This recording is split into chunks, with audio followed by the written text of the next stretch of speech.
in the world was the Islamic regime. And may I point out, we lost 13 soldiers with Biden pulling out of Afghanistan. They got nothing for it. Yeah, no one even really went mad about it. So I just think I think there's a massive movement that are funded to delegitimize what Trump's doing.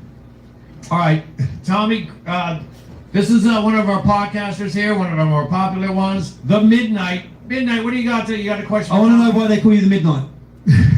That's my question. It's been a long time, but I never came out before 12 o'clock at night. And then it would just be easy to scoop up the girls because they're all drunk. I could just leave them alone. And all the guys are all, yeah.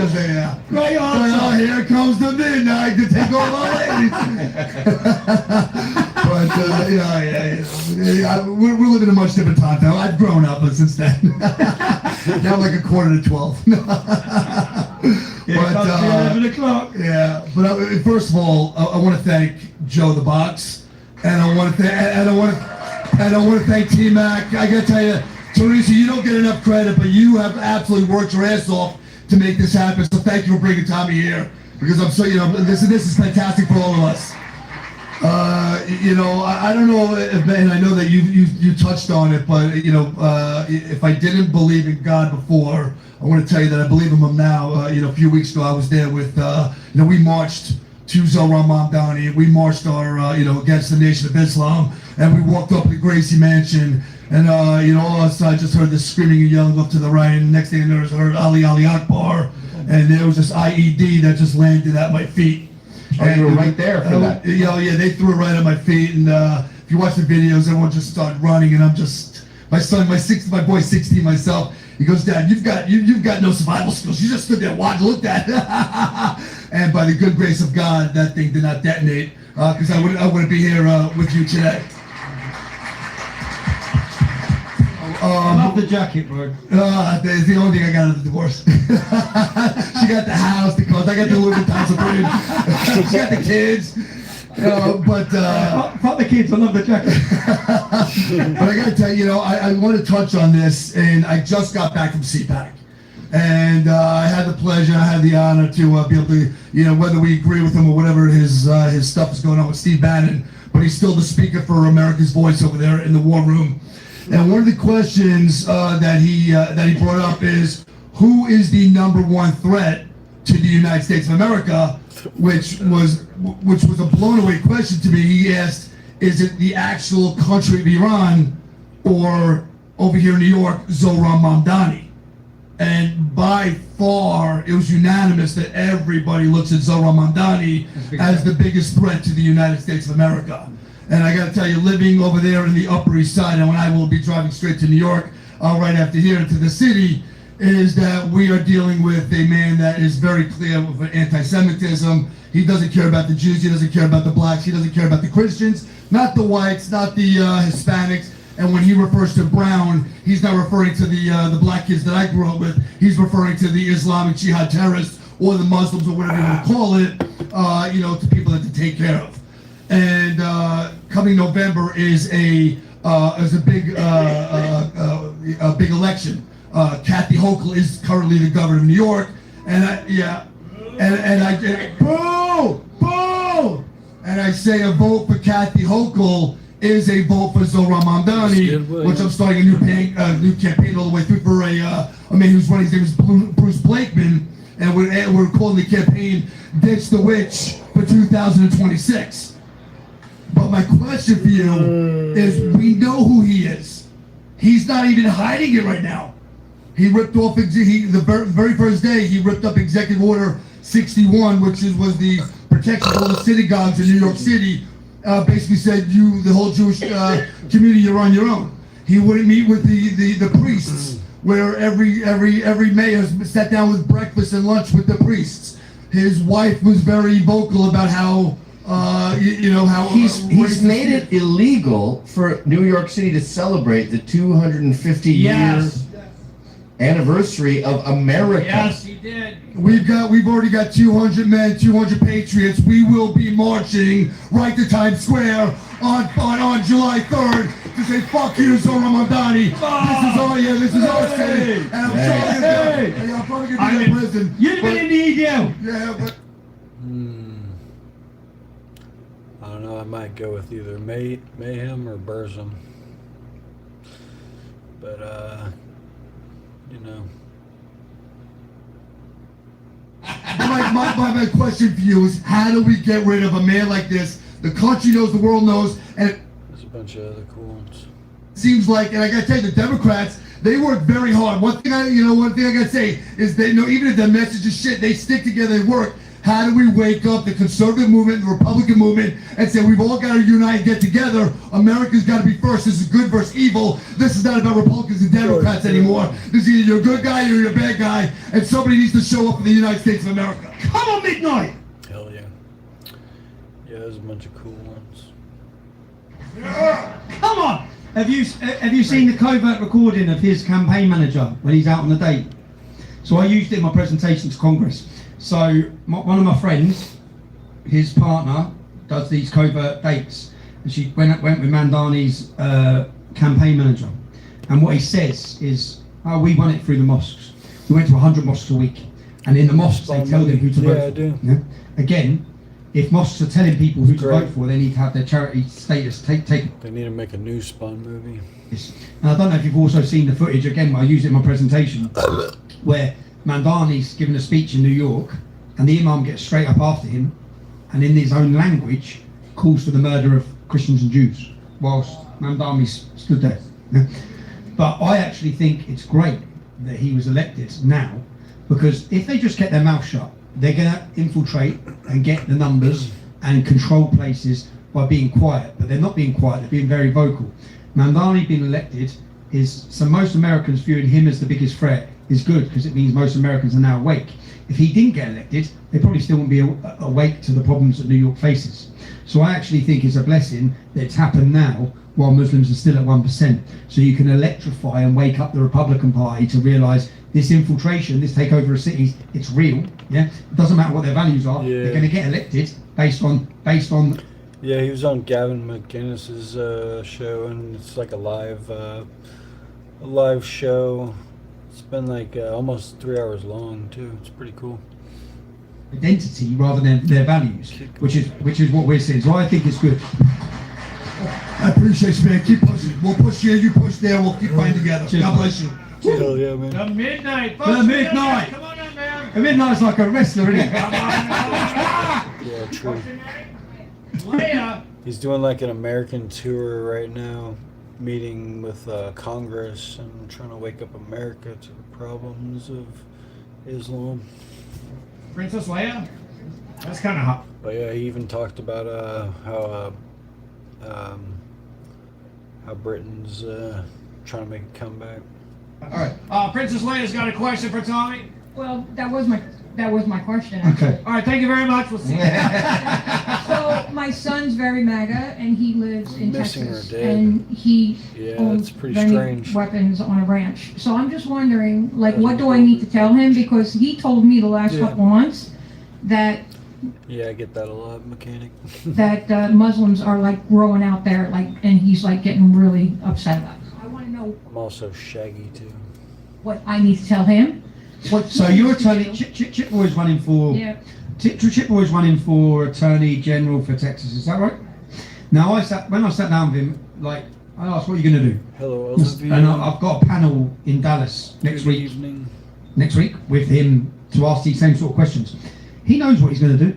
This He's is got- Austin, though. He's got a plan. So if he's elected as Attorney General, he's going to use law against them. So whereas we've been targeted with lawfare, he will challenge them through the laws and the legitimacies and want to know what every one of their organisations, including CARE, are up to, who they're working with, who's funding them. And I said, okay, that's great. Listening to him talk, I thought, you know what, this is great. Yeah? We've got a man here. And I had some people in the comments and afterwards say to me, yeah, but he said this about Trump. We have to, and all of us have to. Yeah, it's pretty helpful. Love it. And the same with, there's another gentleman in Texas who's had a lot of criticism because apparently he may have been a bit pro-Islam 2 years ago, and now he's really strong against it. What's everybody up to tonight? I'm just taking a big break from playing Battlefield 6 right now. We'll allow everyone the opportunity to wake up.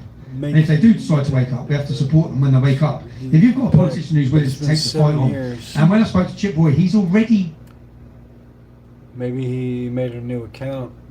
Maybe you'll find him someday.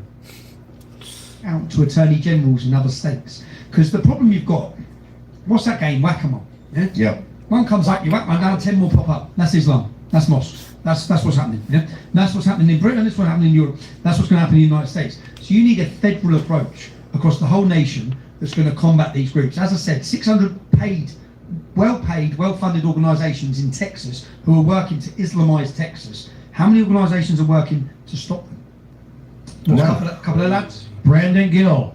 Yeah. Who? Brandon Gill. Oh, he's great. He's wonderful, isn't he? He's great. He's a future leader of America, man. When I watch him, he's a future leader of America. But then you've also got, but there's lots now. So that's why I come to America, and at first when I went to Texas, and I went to a big city, and I went to the mosque, and I went to the new local shops, and I saw all the teething things that I've seen in my hometown. I've seen the start of the Islamization of Texas. And I was really worried. Texas is getting taken Until I over. started meeting some congressmen and started speaking to them and realising that they are well awake and they're ready for a fight. And hopefully they picked the wrong state to pick this fight in, which is Texas. But there's a lot of, I'd love to come in. I've already said, where's my new American? I'm hopefully about to build an American team. I want to come here and do some documentaries and really get undercover on what's happening with Islam Texas. here, which groups are operating. There's groups that have been working here for 30 years, well-funded groups who are embedded in your establishment, I'm in Portland, Oregon. who are working within the Democrat Party, whose entire goal is to Islamize the United States of America. Those groups need exposing, and they need to be on camera. What do you think? What do you think people are afraid of now? Like right now on Long Island. On what? On Long Island. Al-Qaeda? Here in Long Island. Can my uncle get to a the city shout and out? everything. Probably Gavin People Jack like for us who 10 are real years. believers, and you know the Lord has it, but they're too afraid to speak up. What advice would you give those people? Shout out to your dead uncle. Rest in peace. I went to DC, which is now is a Democrat city, and there were Yeah, the weather's starting to get nice. I'm about to post some. I did a hike the other day. I'm gonna post the videos on my YouTube probably tonight or tomorrow. opinion, but they're scared. Now, when a nation self-censors, that's what resulted in the grooming gangs. That's what resulted in the mess we're in. That's what resulted in happening to Ireland. Like and I subscribe, thought please. America is the land of the free and very opinionated Americans, but I met a city full of people who are already self-censoring. So, Yeah, no problem. but when your elected officials are becoming so vocal, I mean, some of the comments. What's the other gentleman's name? There's another gentleman. I sat in front of them and said, lads, you'd all be in trouble in the United Kingdom. This is your congressman. Yeah, you'd all be on prevent counter-terrorism courses. I've been looking at your tweets. Yeah. So when you've got, the idea is, what I tell people is, if you leave one person to fight this fight, they're going to get taken down, and it's going to be difficult for them. Everyone needs to speak up. Everyone needs to be unafraid. And anyone who is speaking up, i.e. your congressman, if your congressman here on Long Island, is he part of the Sharia caucus? And if he's not, get on his case, get in his office, ask him why he's not. Why have you not joined this movement? And I take confidence in the fact that you've got some brave politicians already. And I think that the 95%, which I think was courtesy of Steve Bannon, the 95% vote that happened in Texas for being against Sharia showed the rest of the Republican Party this is a vote winner. This is a massive issue. Sharia Islam is a massive issue for the Republican voters. So Republican politicians will know they have to be strong on that if they want the base and the support. And many of them are now making that a vocal part of their campaigns. Great job. Persians for Trump. Persians for Trump. I love this shirt. What's your name, sir? All right, my name is Nima. I gotta hold it. Name. All right, I'm the guy you see, the handsome gentleman always behind President Trump, good looking, Persians for Trump shirt. And just want to say to my fellow Persian community, Durud bar shoma, mag bar Jomhuriye Islami Javi Cha. That means greetings be unto you, dead to the Islamic regime. Long live the king. Nice. You have a Great question for question. Tommy then? Yeah, so what exactly, sir, with all due respect, what exactly is your stance on the people of Iran fighting for freedom and finally getting the chance after 47 years against the Islamic regime? My stance has been pretty clear on this from the start, is that it's a historical wrong where the West sided with the Ayatollah and actually helped the enslavement of a population of 80 million Persians. And my advice to Americans who are trying to weigh the situation up as being similar to Afghanistan and Iraq it's nothing like that, because in Afghanistan 99% of the people want Sharia law. In Iran, the people want freedom. They don't want to be living under Islam. If you saw how many mosques were being burned by the Iranian people, they are people who want freedom, they're rich in culture and identity, and it's not that of Sharia. So it's two very different stories. So I can understand the American base who don't want war and don't want conflict thinking that Iran is going to be the same as Afghanistan and Iraq. I really don't think it is. So the people are very different. I think that there's a massive divide. In the UK, any Persian immigration that's come from Iran are pro-patriot, pro-nationalist, pro-British. They stand with us, they stand with Israel, they are always on our side.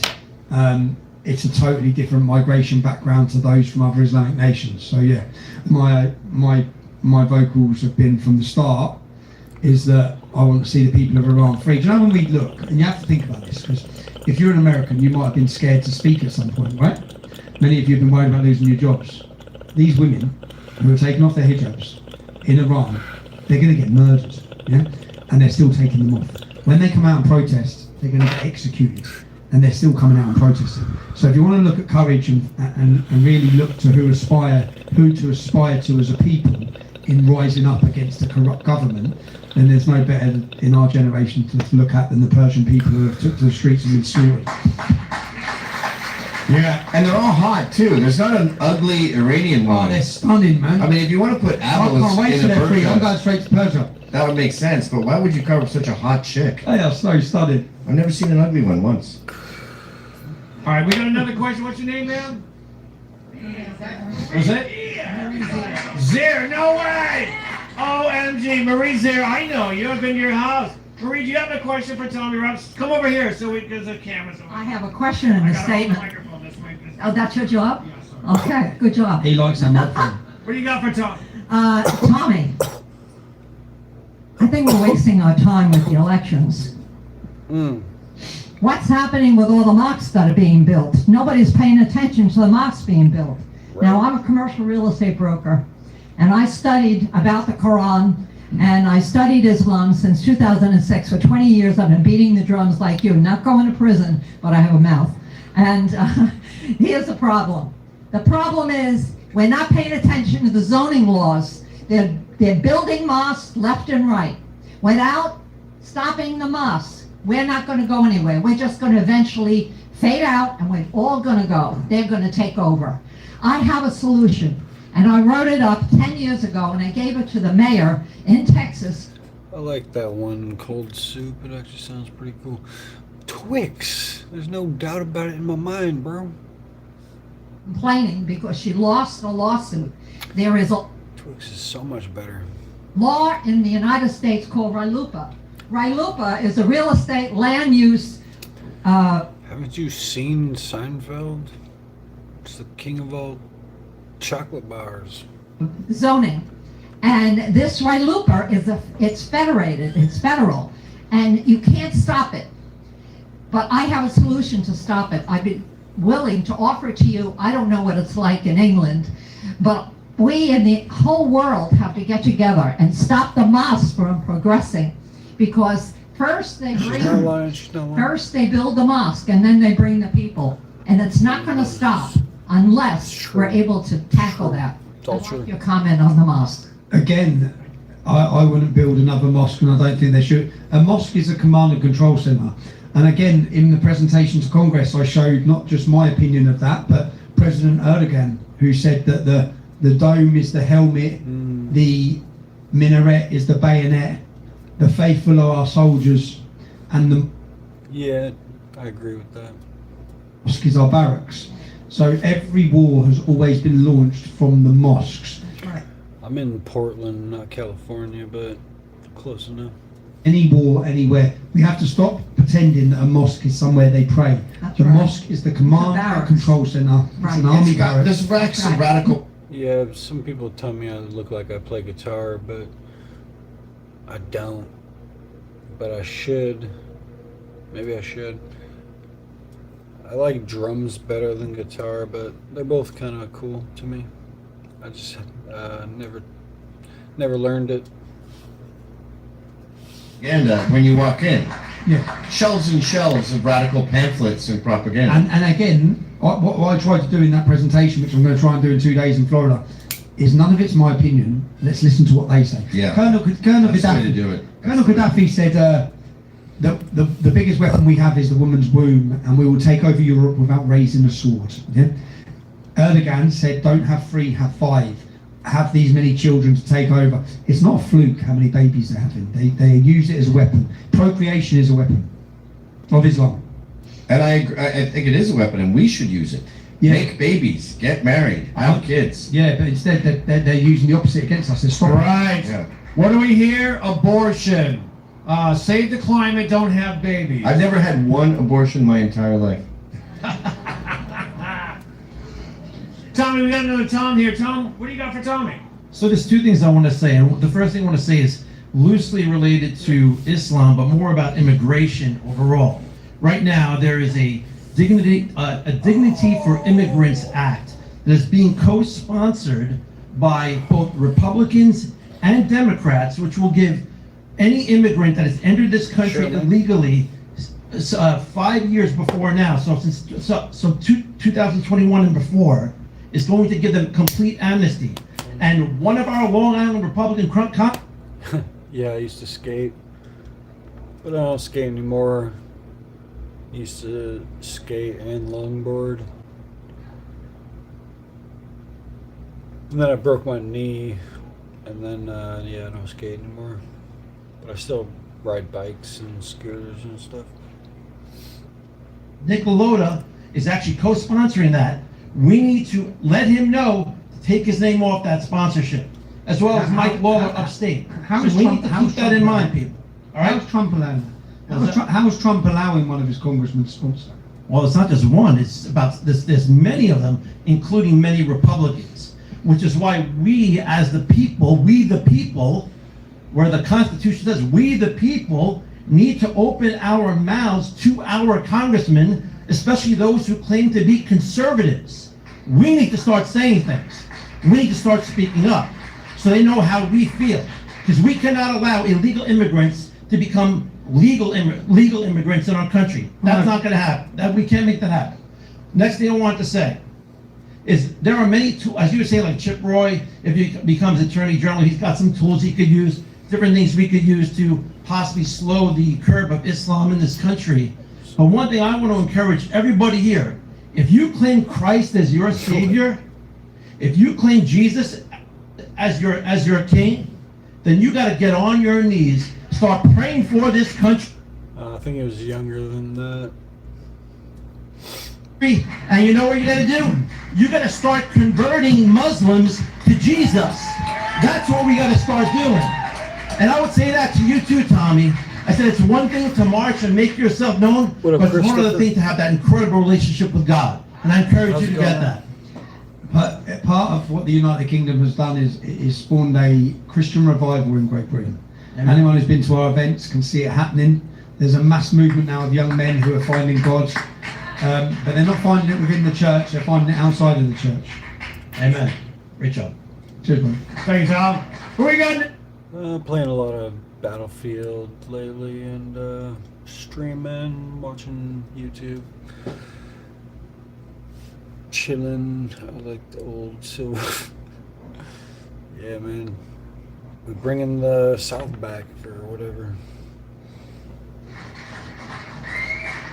We're bringing back ginger pride in the nation. Come on. You got- Life philosophy. Well, I like Stoicism. I like Buddhism. I like Christian stuff.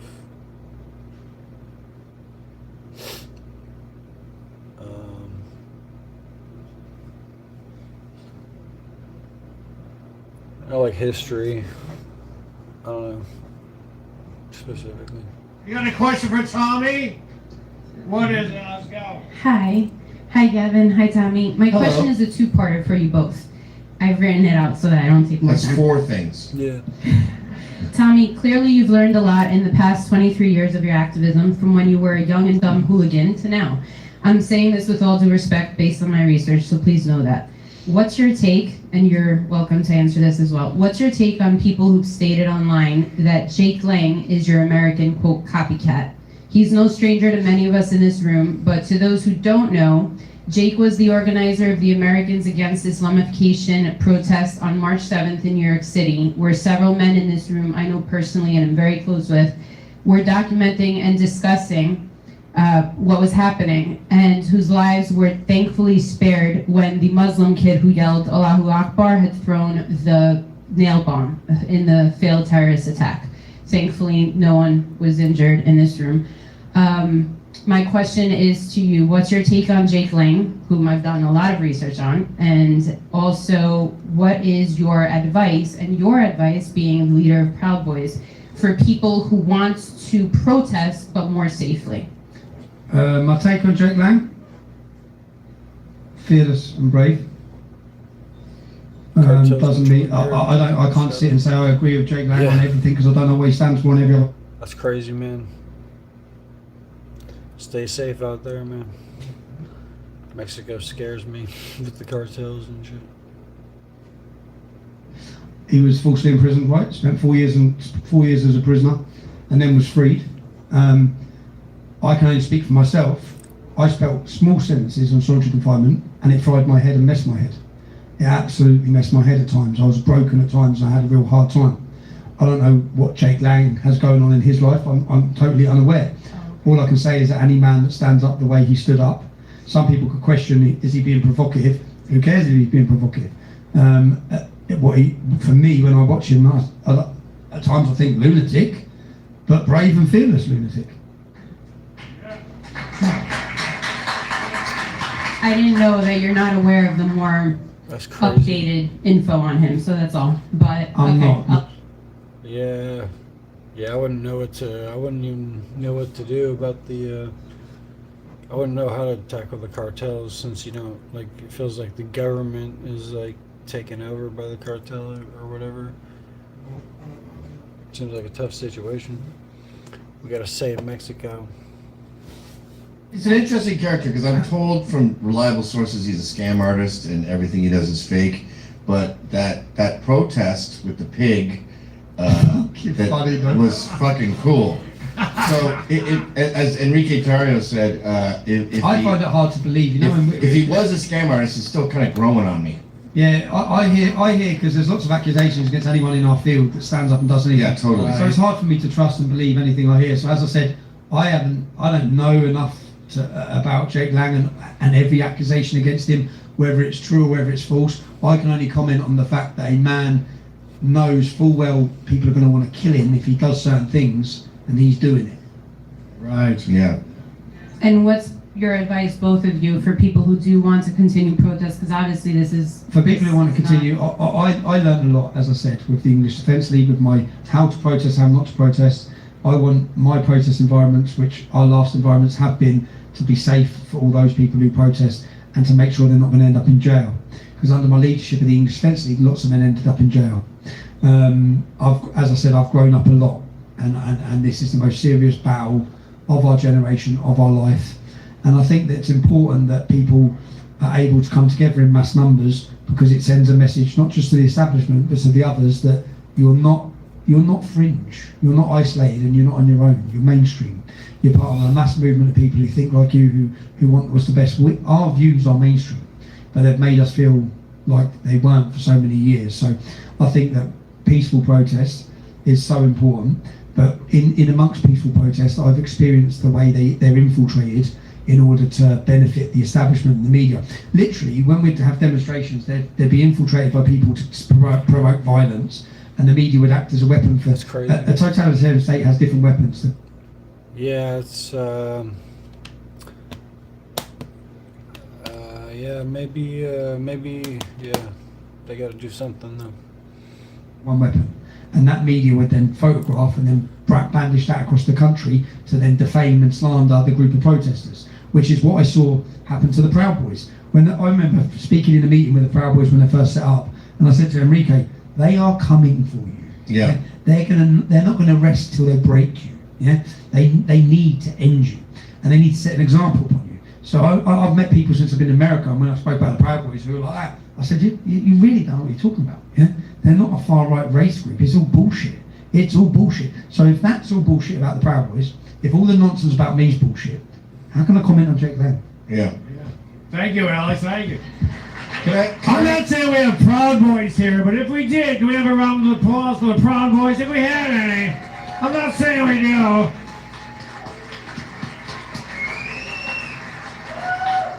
Tommy, we got Patriot Cassandra here. She's got a question to throw past you. So my beginning in grassroots politics started with the issue of Islam. I was living in Murfreesboro, Tennessee, and at that. Yeah, corruption. Yeah, that's a big thing that's a big thing we got going in America too. There's a lot of corruption, and they don't want to tackle the corruption here either. It seems like. But yeah. If it can be exposed, then that's probably a good thing. Gotta end it someday. Like, gotta start living in a normal. You gotta live the way you want to live, and if you don't want to live under that corruption, you gotta change it, I guess. They were building a multi-million-dollar mega mosque, and it took years for the mega church that I was attending at the time to get building permits to build. Meanwhile, this mosque was passed under the table in less than a week, and it was funded by CARE. And at the time, our Rhino governor, Haslam, this is 2012, I'm in my early 20s at this point, but I was having dreams. And because of the dreams, so my backstory, heavy content warning, I'm writing a book, but my stepdad is a pedophile. And the things that he did to me, professionals have said most people with my story go substance abuse or suicide, but God's hand has been on my life. And when I give talks all over the world, I open with, I do not identify as a victim, but I'm having dreams about Muslim women in 2012, and it leads me to start researching, and I discover that their prophet is a pedophile. And so I'm looking at this and getting involved with Act for America, Brigitte Gabriel's organ. She's amazing. And so we see this, and geographically, like the state of Tennessee, Murfreesboro is the center, and it's surrounded by 8 states. And I heard what you said about the plan for Texas. But it feels like we are in for me personally, because of the way that my journey began and what's happening here in the city, it feels like a full circle moment.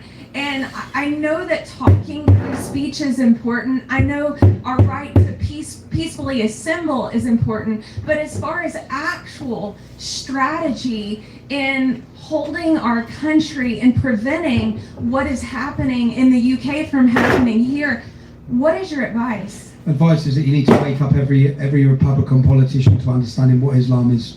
And if they understand what Islam is, they'll be willing to work against it. The problem is that most politicians get in and they plan a 4-year cycle, really, 4 or 5 year cycle. Islam's planning a 100-year, 1400-year cycle. Right, yeah. They're not planning for the next 4 years, they're planning 30, 40, 50, 60, 70 years. So if everyone is awake to what Islam is, I always say if the general public were awake to what Islam is, we'd have the revolution that we need tomorrow. But most people are lied. You have to understand the level of deception that's going on from the education system to the media, to left-wing groups, to Muslim groups, to CARE. CARE have been instrumental. Do you know CARE removed the words under Barack Obama? Even your law enforcement and your FBI agents, they can't use certain words, jihad. They've actually took these words out. When they control the speech, which come from CARE. So these pressure groups like CARE have been instrumental in the damage to the United States and the ability to even have conversations around this subject. So as I said, I think CARE are the most dangerous organisation in the United States. Yeah. And I think that it would be great if everyone in the United States fully understood who they were and what they're. And I'd love to come back here and do a documentary on who they are. Well, thank you so much. And like I told you before, I am a prayer person. I do so much prayer, and I have been praying for your protection. And God, His hand is on you, and He is just getting started with you. And I'm gonna get all of my prayer people to continue praying. Thank you for ever so much. Thank you ever so much. Thank you. Can I want to say something about that, and I want to make this I just want to make this clear, and I think Tommy agrees with me. We're not totally against women getting stoned, but it should be to watch like Animal House or, you know, a movie with your friends. Gav, I used to say to the ex-missus, I used to say when we was arguing about my politics, I said, if they win, I'll just marry two of your mates. You know? I can marry two of your mates, and if you fuck around, I can get the lads round, dig a hole, and smash rocks here. It's like, I'm doing this for you. This is to protect you and your freedom. Well, in Islam's defense, they are pretty bad drivers. Gays are annoying. Tommy, we got DBS 7.0 with the question. Go. Let's go. So there's a few things that I've learned in the past several years. One of my 5 greatest discoveries actually was the full understanding of Islam, which was sometime in like 2007, 2008 or so. I actually read this book from a guy named Joel Richardson. Yeah, most of us, I guess, I don't know. All of us.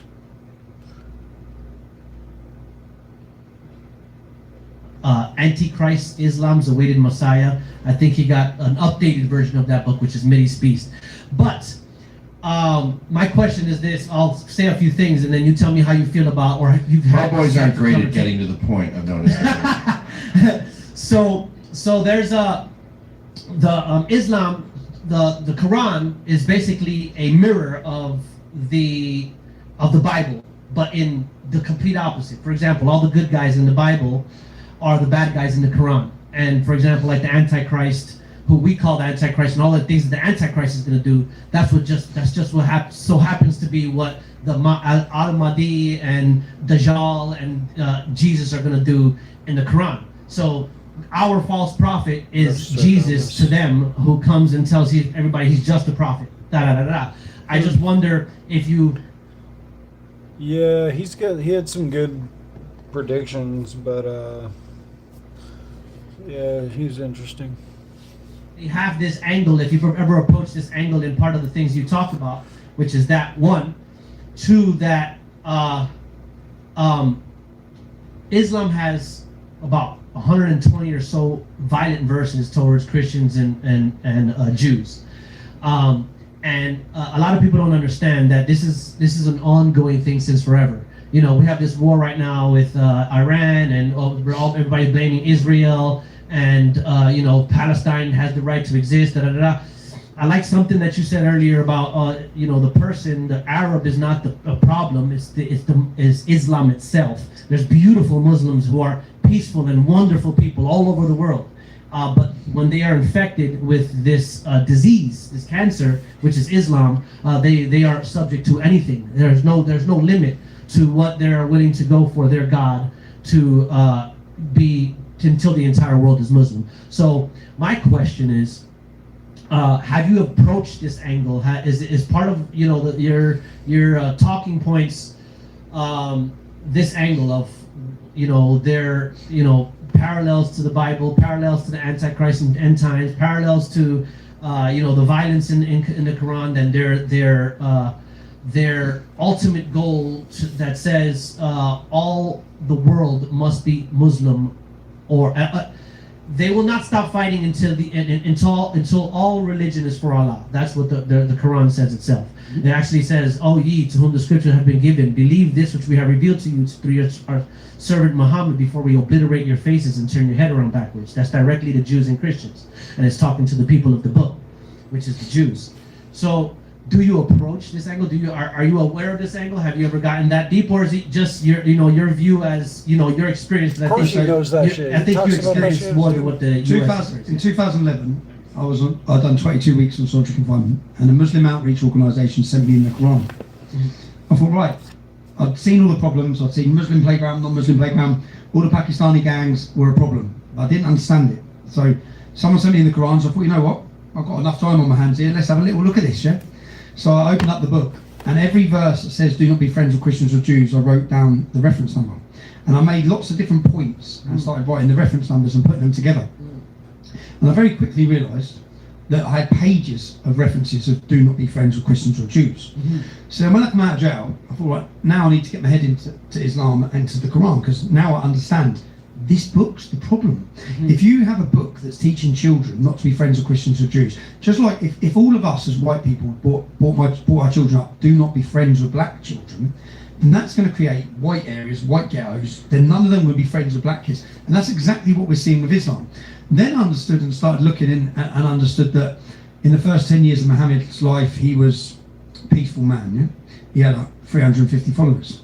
Then he introduced war, slavery, piracy, robbery, all these different things, jihad basically, killing, raping, pillaging, and that's when he got his following. But then when you pick up the Quran, this is the hardest thing for me when I was in jail.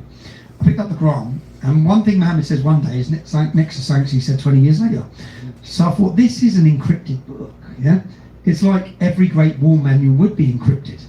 And then when I started looking at history, I understood that when Churchill and Gladstone read the Quran, it wasn't in the order we're reading it in now. It used to be in the chronological order. Now, abrogation in Islam, which means whatever Muhammad says later in his life supersedes what he says earlier. So when we hear the peaceful verses, if you had the Quran in the right order, so I sat down and worked and created a Quran called Muhammad's Quran by Muslims Kill for Islam. Pick it up, yeah? And what it does is it takes the... Can you say that one more time? Muhammad's Quran, Why Muslims Kill for Islam. This is a book? This is a book I wrote. Oh. You'll get it. Yeah, that happens. trbooks.co.uk. And what we've done is we took Islam and we took all the Islamic experts and put it back in the order that they say it's in. And we quote, it's like an academic book with all the footnotes, so none of it's my opinion. And we piece it together, and every... Well, that's just where people go to be weird as hell. It is weird, but yeah, that's where weirdos gonna be weird. Verse, when you open the book, and the idea of it is, every bold verse, like you said about the verse of the violence, we put in bold writing.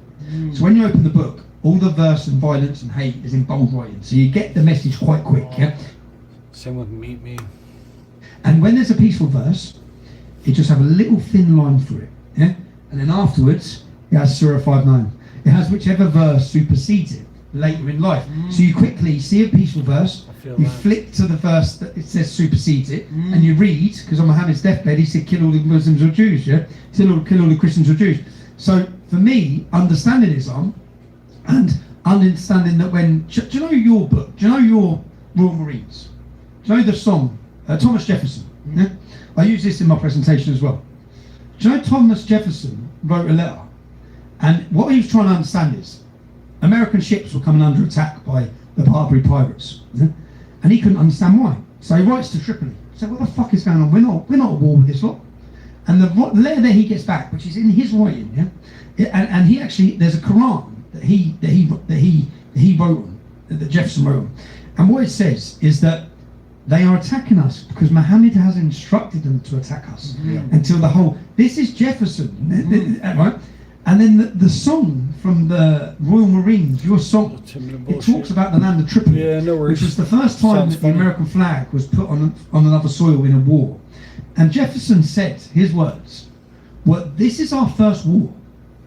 But this, if we don't keep on eyes on this idea, Islam, yeah, this may end up being our last war ever. So your founding fathers knew what Islam was. Now at that time with Jefferson talking about that, he didn't talk about an interpretation of Islam. He didn't talk about an extremist group or terrorist group. They spoke about Islam. Yeah. Now when William Gladstone, one of our great leaders in Britain, statues about him across our capital city, when he held the Quran above his head in Parliament, and he said, there may never be peace on this earth so long as we have this book. This book is a violent and cursed book. Who said this, sorry? Gladstone, William Gladstone, previous Prime Minister to Britain. Now, when he said this, he wasn't talking about an interpretation. He was talking about, and when we looked in the research for this Muhammad's Quran book, we went through previous religious leaders in America, previous military leaders in America. All of them told the truth. Because back then, before this era we're in now, the military, the clergy, and the political leader's job is to warn the public of danger. Now, when there were no Muslims in the United States and no Muslims in Great Britain, they would just warn the public of the danger. The problem is, there's now millions of Muslims in our country, and they don't know what to do. So now, this great lie, which we call it the great lie, because George W. Bush claimed Islam is a religion of peace, 2001. It's never said in history before he said it. You know? Try and find it. right? So he took that, and once it was said 10,000 times, it's now repeated in modern day society. Islam's religion of peace. What you up to, Bullshit. Blonde? It's never been. Who said this? George Bush. But it's never been called a religion of peace. Not by any Islamic leader, not by any military leader, not by any British leader or American leader. They all Adams. Did you used to have who's your leader? Adams. One of your John Adams? Who? John Adams? John Adams. John Adams told the truth about Islam. All of these people told the truth. Well, the Marines were invented to deal with the Muslim. The Barbary Pirates, and the song, America. and the song about Tripoli speaks about that conquest, about that conflict, to stop the Barbary Pirates. So yeah, my point is, I got my head into. I'm quite addicted. Yeah, I'm addicted. I'm quite addicted. When I get my head in something, I want to understand it. It's why I went to Israel. People say, why did you go to Israel? So I thought, if I'm going to commentate on it, if I'm going to comment on it, I need to understand it. So I went there. I risked my life in Israel. I paid young Muslims to take me to a Fatah-controlled refugee camp. In 2016, I'm on a terrorist camp. I'm on a terrorist camp walking around as leader of the English Defence League and fucking asked them loads of questions. They had no idea who I was. And when I got back to Israel, I put a camera on him and told him who I was. Said, my name's Tommy Robinson, I set up the English Defence League. He's like, yeah, his face, but he was a lovely man. He was a fourth generation Muslim refugee. I connected more with him than I did anyone else I met on that trip. Oh, wow. He was a good man, but he told me about, yeah. Hold on, are your jeans waxed? What is going on there? Yeah, they're gay. Are they You know- modest? Are they waterproof? Tommy, They're pretty cool. They must be hot as hell. Tommy, can I? Well, they can't breathe. They're pretty. Tommy, I want to point out, George Bush Jr. said said Islam is the religion of peace 4 days after 9/11. Yeah. Yeah, and that's how I was like, Yeah, I'm that's done it. with these people. Thank you, buddy. Thank you so much. Awesome stuff. I'm gonna Cheers, read that bud. book. Yeah, cheers, bud. 4 days after. TR book. What's your name? Frank, let's go. Frank has got a question. Frank, Tommy, Frank. go, Frank. Ducks. You make a Hawks, great and case Minnesota delineating the State. problem of the Islamification Yeah, man, let's go Ducks. That sounds about right to me. here and in Great Britain. But it seems to me the bigger problem that we have, and that maybe you have, is that we have so many unaccountable politicians that don't. But for real, I'm not a huge sports guy, but I'm in Oregon. Triple deck. Triple deek. That's cool, man. Sounds cool. Sounds dope. Testosterone. And previously, the Dignity Act was mentioned. That act was co-sponsored, actually co-written by Mike Lawler, who was a New York GOP congressman. Nick LaLota and Andy Gabarino both support it, and there are 20 Republican senators that already support it, and it will give legal status to 20 million illegal aliens. So most So Muslim. how do you assess the problem? What do you see the extent of the problem is, and do you have as big a problem in the UK as we have here? The extent of the problem in the UK, which is what's becoming visible for everyone to see now, is that the Labour Party lost the Muslim vote because they didn't hate the Jews enough. So now we had the last election we had 5 independents elected who are all pro-Hamas politicians, and they're defending cousin marriage and all sorts of Islamic issues. And it's been a real wake-up. I think No it's good. dogs. People shouldn't have No dogs. dogs, yeah. Which is Randy Fine. I listened to Randy Fine. What a man he is. Like one of your congressmen from Florida, Randy Fine. Jewish guy, but what a man. What do you mean Jewish guy, but what a man? But what because it's rare you find someone that just A, gets it, and B's willing to say it, C's a political figure. Yeah, that's such. I don't think the United States understand the state of Britain. We have had so many attacks, and not one since Churchill, not one single political figure has mentioned Islam in politics. Well, 650 I love MPs. Toby Young, Lord Toby Young. He will not be seen with you. He's all about free speech. Lord Toby Young set up a free speech union, and I joined, and they sent me my money back. So perfect. free speech union. I joined and they sent me Free money. speech for everyone, but not you. I joined and but that's how successful the campaign to toxify who I was and what I said was. Now that's burst. It doesn't matter. And being in the United States has helped that. Many of the political figures I'm talking to in the United States has helped that.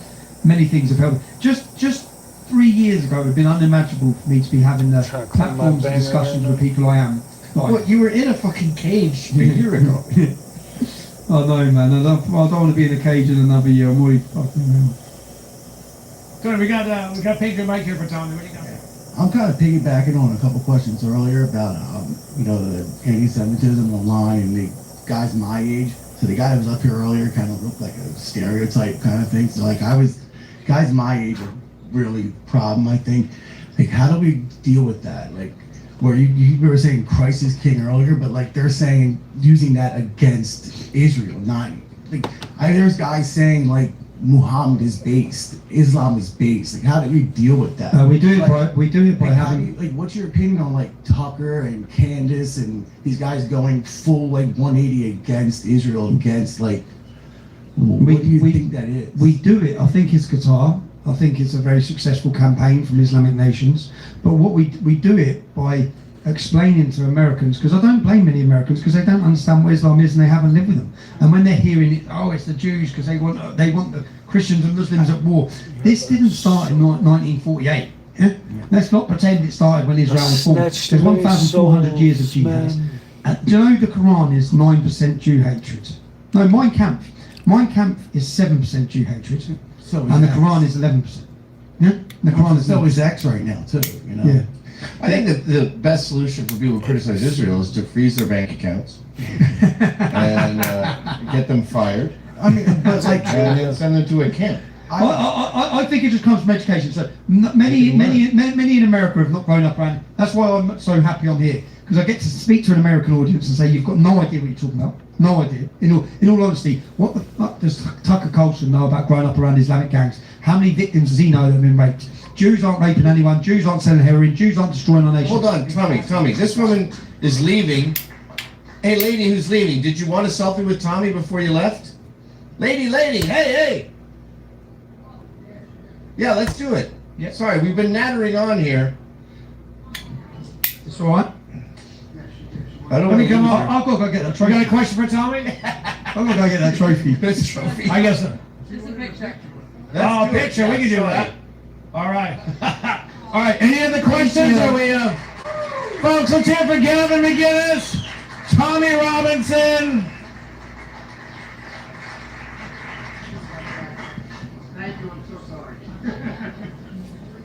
Tommy's Scottish, ultimately. I mean, his dad is from Glasgow, and we Scots tend to natter.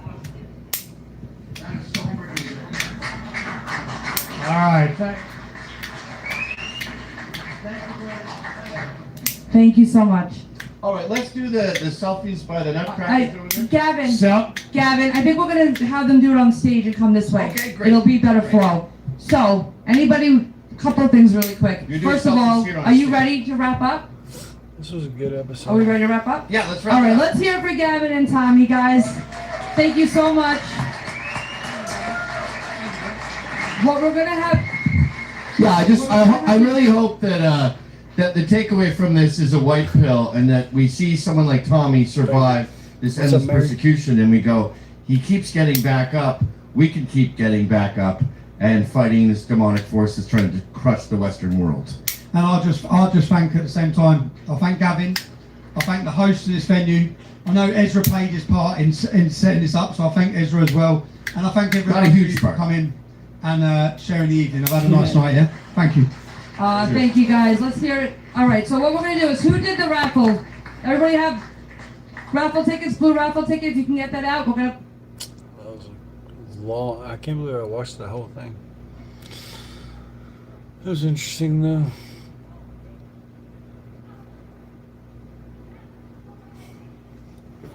What's up, YouTube notification?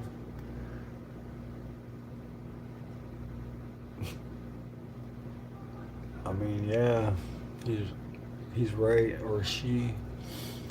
Probably he. Safe place for everybody.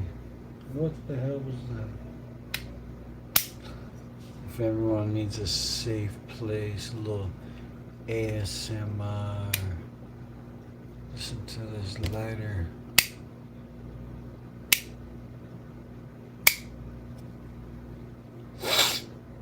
Beautiful. Couldn't ask for a better session.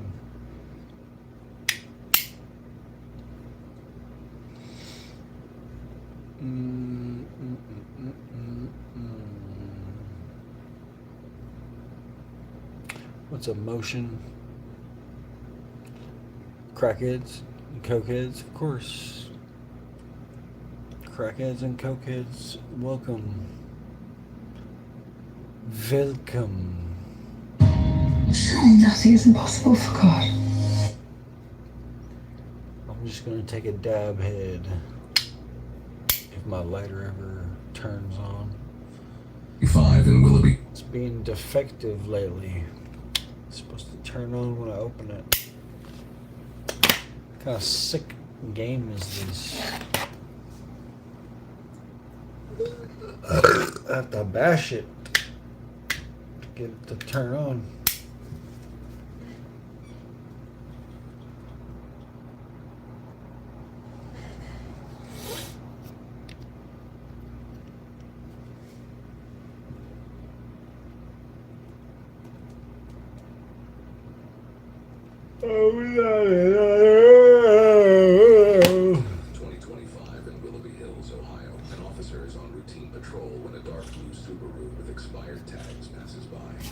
I just broke one of my bombs of every 10 years. Putting multiple lives at risk.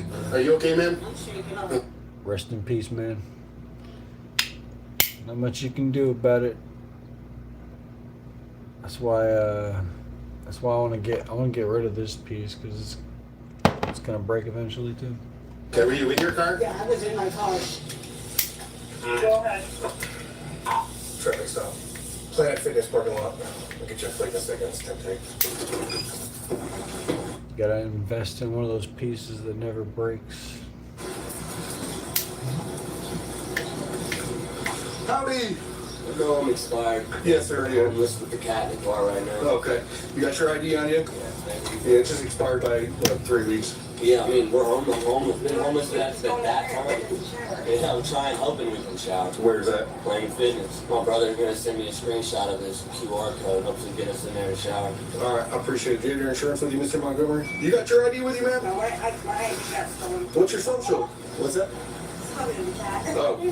What's your social, ma'am? I don't know if I have, but I can get my social security card. Yeah, that'll work too. Any firearms in the car while I'm speaking with you, Mr. Montgomery? No, man. Okay. No weapons. I mean, well, a pocket knife. The cat's not gonna jump out, is it? Yeah, he will. Can't find your social right now. We'll just go with your name and date of birth. Stacey Montgomery. I'll be back with you in a minute. The 42-year-olds, you know, that don't know the social. She's 42-year-old. She's still on the social. She's hiding something over there. She's got one. Knows their social, Just keep an eye on them. All right, male driver is the listed owner. Still working on trying to figure out who the passenger is. Did you find her? I get that shit all the time. So she got the social. You found it. You see, she found it. I'm gonna try a different way of finding her. Were you able to find that social or no? I'm trying to help him find insurance. There's a cat in the car. Is that gonna be a problem? I don't know who she is yet, so we're still working on it. Why don't you keep looking for your social, see if you can find that, okay? So we can get Your yours. social. Hello? Mom, I need you to send me a picture of my insurance. I'm pulled over right now.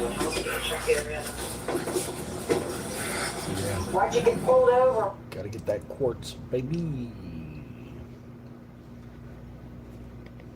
Speeding?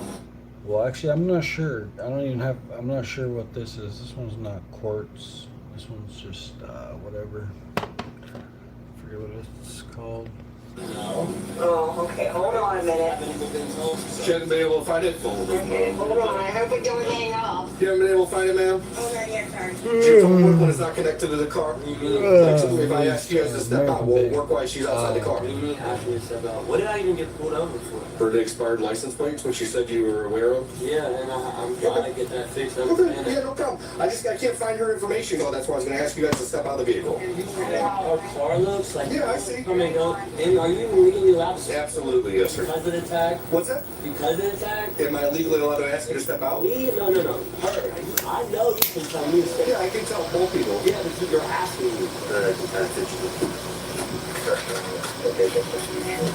Right now, I'm asking. In a nice professional. I'm kind of feeling like all these cops are here for what? Like, what's going on? Well, I have a backup officer, and there's 7 cops here. There's not 7 cops. There's 3 cops and a rhino. There's a college student. So 3 cops, not 7. Okay. That's ridiculous price. You're not wearing your seatbelt, so I'm allowed to identify you. It's buckled behind you. You gave me a name and a birthday, ma'am. It's not coming back to anybody. Okay. Well, most people at the age of 41 would know their social security number. I'm asking you both to exit the vehicle. Roll the window up and exit the vehicle. Roll the window up? Yeah, so your cat doesn't get out, dude. But I'm saying, why am I being asked to remove myself from my home? It doesn't matter. It's still a motor vehicle. Okay? Yeah, I know you're sleeping in it. I understand that you're telling me you're homeless, but it's still a motor vehicle. I can ask you to exit, which I'm doing that right now. So right now is me asking. So I'm asking you to exit the motor vehicle so I can figure out who she is. I'm going to have my partner over here run his canine around your vehicle. Okay? That's why I'm asking you, okay? But I need to identify who she is, okay? You're not helping your case right now, but right now is an ask, okay? I don't want to get to the tell, and I don't want to get to the make portion, so I'm asking you. Alright. Yeah, I'm trying to be cool. Get in the car. Get in the car. Not flat.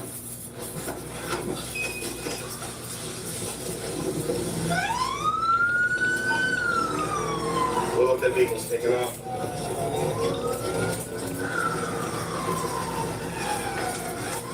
It's running on flat, so run over the Terminator.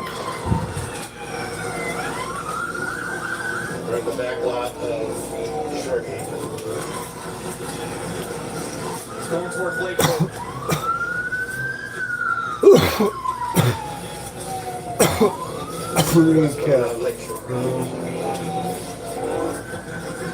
That's pretty good, man. Hope it works out. Go through the construction zone. Yeah, I don't have any of those pearl things right now. I've seen some cool ones, but they're all really expensive. So I never splurged on them. I have like a carb cap for my dab rig, but I dropped it one time and I could show it to you.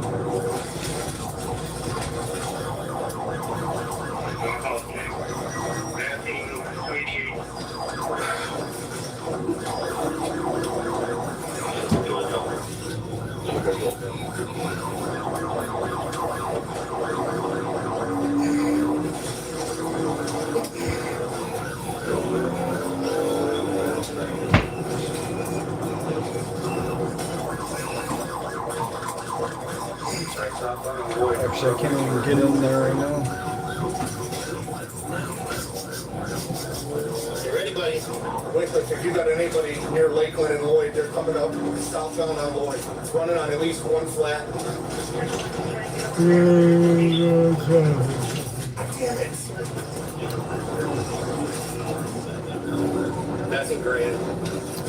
Yeah, there's a Lakeland right now. It's going over the railroad tracks. It's losing a tire. Yeah, I should use my carb cap more often. Yeah. I gotta break it out of storage.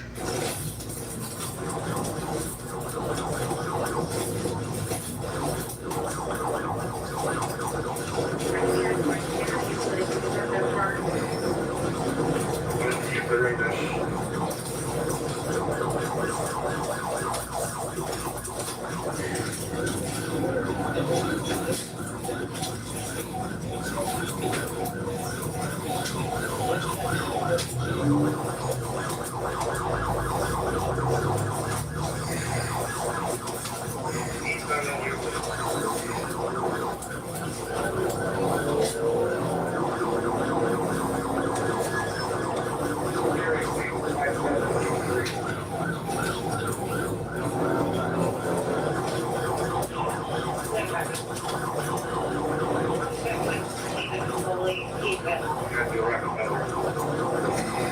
you advise Willoughby, just in case it continues east?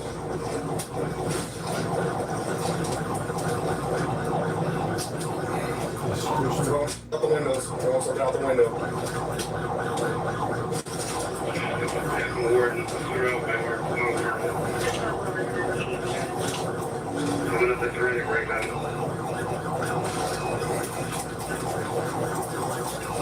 He's got a fucking cat in the car. What a dummy.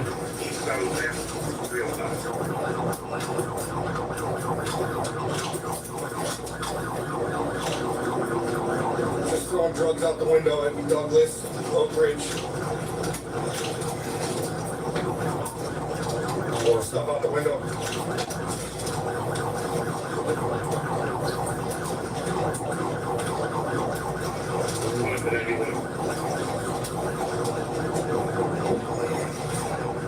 They're just throwing everything they own out the window.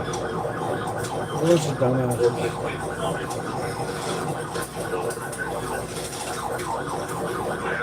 Just throwing like everything they own out. Like, just throwing just anything in the car, just throwing it out. What's up, Andy?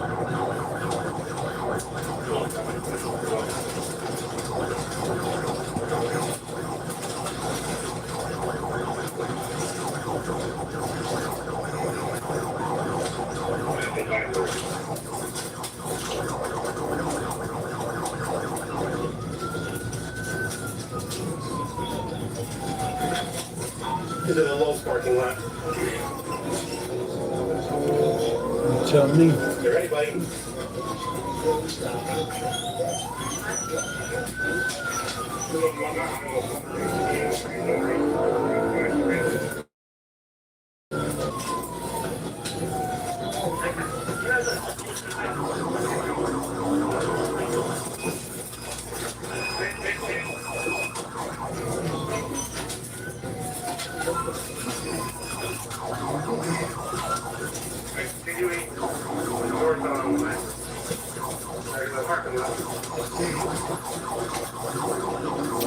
I think so.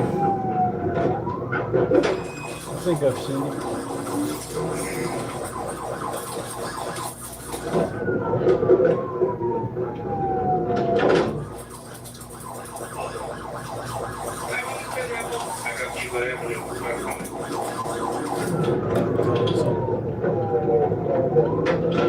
Right, I lost it.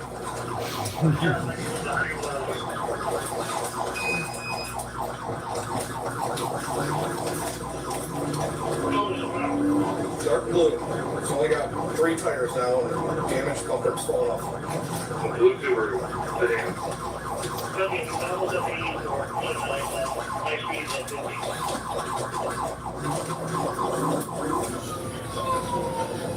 Come on.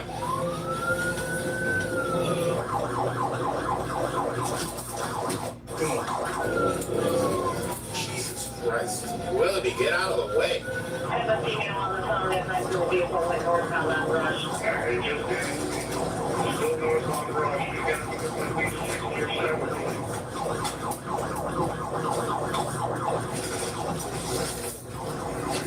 I think, let me get around here. Get him. Get him.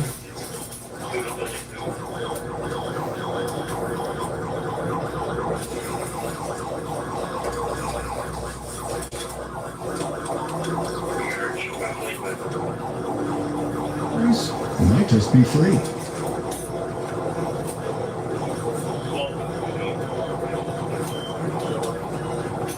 Came true. Both currently smoking meth from the vehicle. I can see it right behind them. They're smoking meth. You ready, buddy? You wanna get that, man?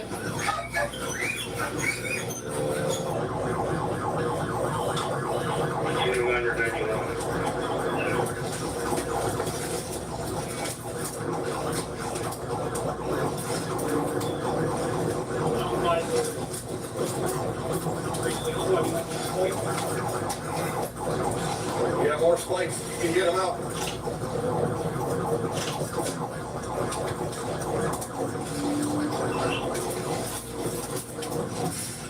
They missed with the spikes.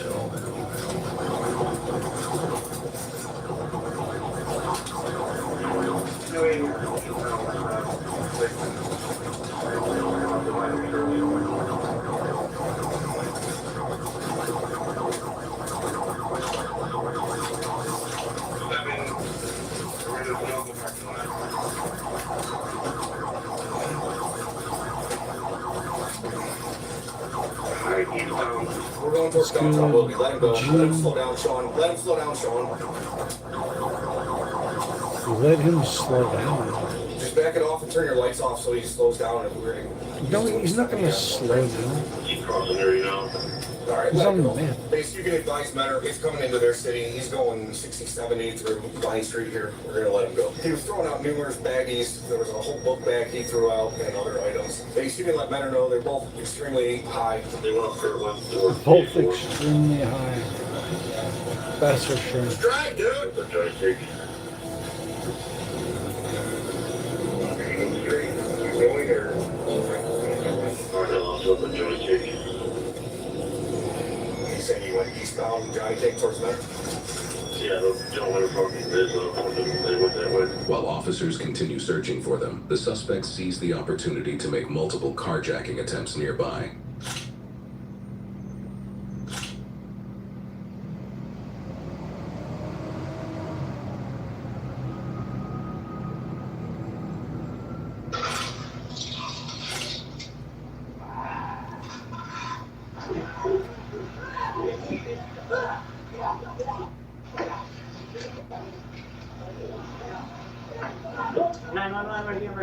I just witnessed a car slam into another one, and now they're getting into another person's car. They're stealing her car. What kind of car are they getting into? It's a white four-door small sedan. I cannot see the major model.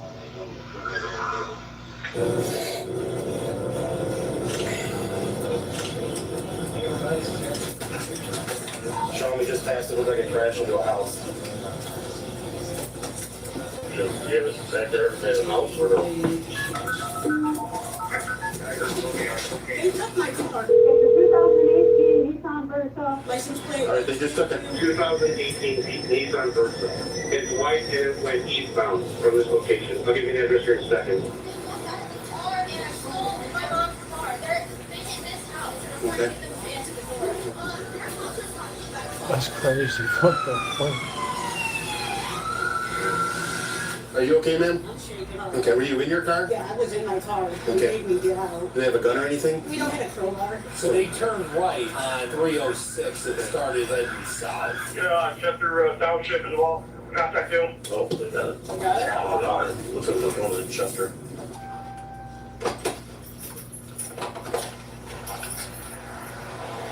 They're all the way in 6 and 306. Do you want me to keep heading that way just in case they wreck it out? All right, I'll keep heading that way and I'll scan them and I'll see what I run into. We're on a field trip. You write your 15-page paper today about how you almost lost your life 16 times in a car. You jumped this bitch twice. It sounds like someone's chasing it right now. Kirtland's right behind it. They're going into Chesterland right now. I don't know how they got this far on 3 tires. I don't know where they're going. Yeah, I don't think they know either, but. Every freeway we were waiting. Who chases them? Doesn't go on a freeway. Right. Is this it? Let's go!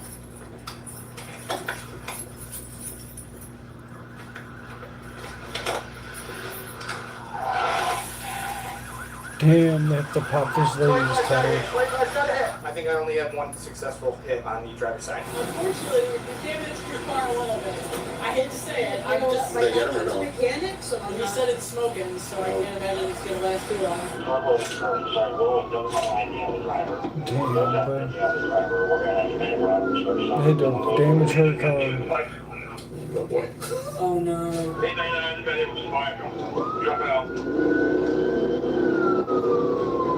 I'm picking up the bags and stuff I found up here.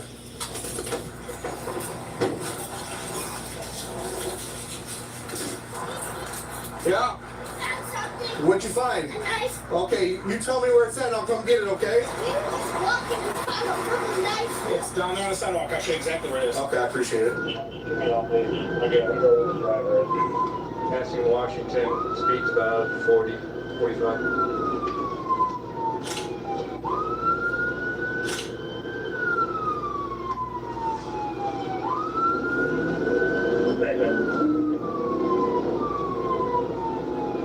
Traffic light and we're down to about 35. He is going left to center without any traffic in front of him.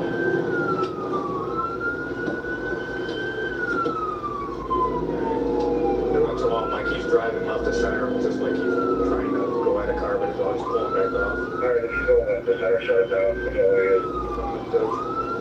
Giant Eagle here, shut it down.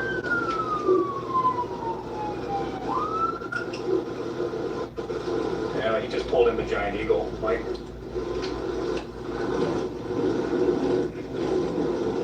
Alright, see the guy up there, that's right.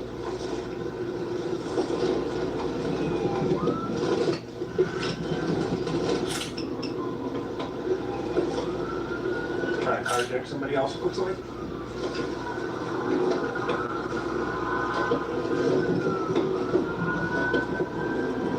Alright, got the sheriff's car now. Find the lead. Tried to carjack another convoy. Alright, keep calling. I need to drive behind the business here.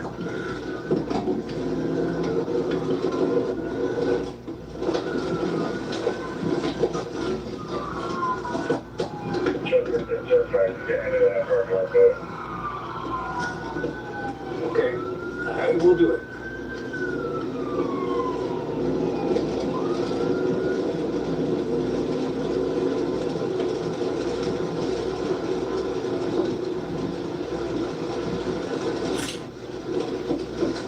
Trying to carjack another car now at the gas station. Don't get out of the car. I said, don't get out of the car. Oh, trying to find it now.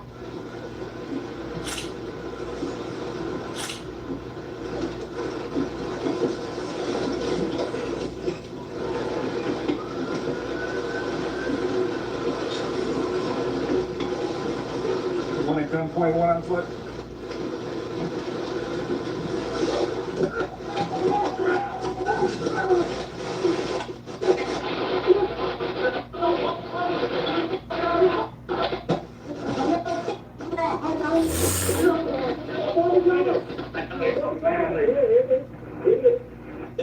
Dead before y'all even get the fuck up. Don't tease me. Babe, I love you. That's why I'm trying to do a secret. Hey, relax, man, relax. I ain't had no chance. I came out here and tried to do the right thing. That's a fact. I'm homeless. Hey,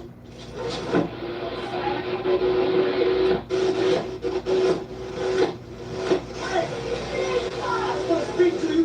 Yeah, what's up? So, listen, please let me kiss him. I can't do that. Yes, you can. I can, but I won't. Yeah, well, we gotta. We're gonna do it again. I'm dead anyway. Let me dead in 10 minutes. Okay. Alright, butt in first. Swing your feet. Sign the stage back. Step into the what? Willoughby? We fully like the car. You know what's driving? You heard me? They don't let me kiss him? No, sir. Why? She's in a different car. Different traffic stop, and then he crashed into a car in our city and carjacked the car. What's your girl's name? Stacy Montgomery, my wife. Okay. Hey, this is so tight. Let's go. Okay, we're gonna switch it up. Ma'am, sit up. Hello? Sit up, ma'am. I need you to sit up. Matt! Hey, keep up there. I can't believe you got that far on those rims. I mean, that's Yeah, I don't. absurd. That car was janky as hell too. That's Yeah. my. That's my player's like relative. According to her, she says she has stress-induced seizures. We just checked her out. She's totally fine. She's good to go. She said she's cocaine a half hour ago. She's conscious and alert. This is that stress. Yeah. That's cellulitis. Yeah. She's got real Fake seizures for. The last thing I want to do is go 40-minute ride back and she's flopping around back there under this. So, what were you guys throwing off the side of the lane? Any guns? So it was just drugs. so now it's not drunk. No, I didn't say drunk. I said whatever was in your car. Just random. Our fire department policy is we can't cuff them. Do you want her left? I'll be like, so I'll be running ready to. How you had $8,000 legit money and nobody in a random apartment street in the hood? Logistics, that's what it is.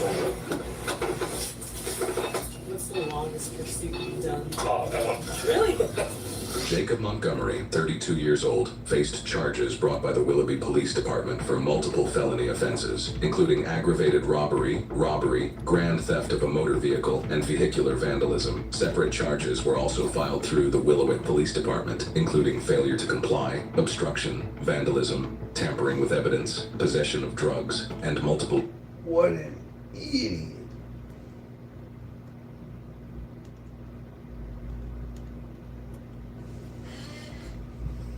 When Joe Biden threatened our energy economy, Bill Cassidy took him on and won, saving Louisiana jobs. When insurance companies ripped you off with surprise medical bills that you couldn't afford, Bill Cassidy's law stopped them, saving patients millions. When cartels trafficking fentanyl killed our loved ones, Bill Cassidy's law drove down. Oh, did it. Bill Cassidy delivers for you. Join the Cassidys. Join the Cassidys. Came true. On September 28, 2025, dispatch in Grand Blanc Township, southeast of Flint, Michigan, received a panicked 911 call from a man in a church. The shooter's still inside of a church at this time. It's still inside. I don't know about you. I don't trust Bill, man. People can't sure with an AR. I don't believe that fucking propaganda they just try to sell me. Fuck.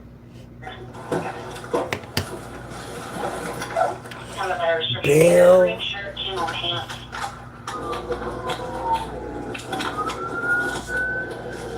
Motherfucking Cassidy.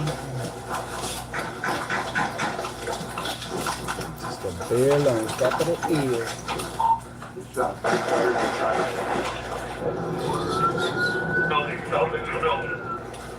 Active shot south of the The bill. I got your back here, man. Get on the ground. Get on the ground. Shoot him. Shoot him. Get back. Get back. Drop it. Drop it. Drop it now. Drop it. Drop it. Drop the gun now. Shoot it now. Drop it now. Drop it. Drop the gun. Oh shit.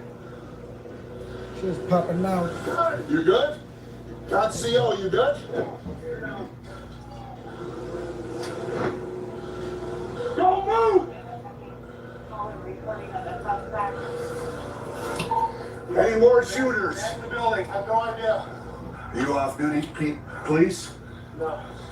More military. Okay. CPL? Yes, sir. He's down. I'm clear. Shooters down. Let's get him in custody, guys, and then get inside. You all right? You good? Shooter probably has a dog with him as well. Doesn't look like anybody has eyes on him.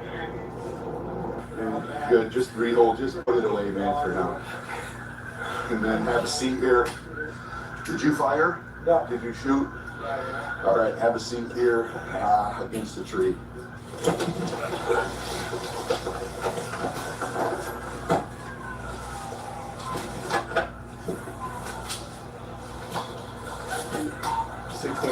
There's a fire inside as well.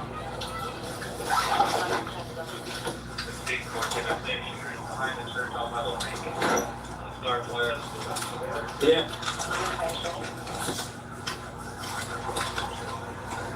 You guys check the area behind the church by the lake.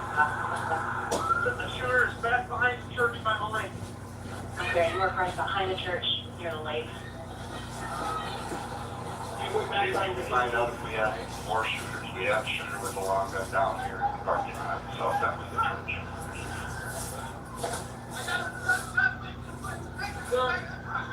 Have a possible two shooters, one right on the south of the church, and one on the west near the lake on the church. Stay, just get back. Far as you can. 74 up and around. Any other units about how many victims we have suspended?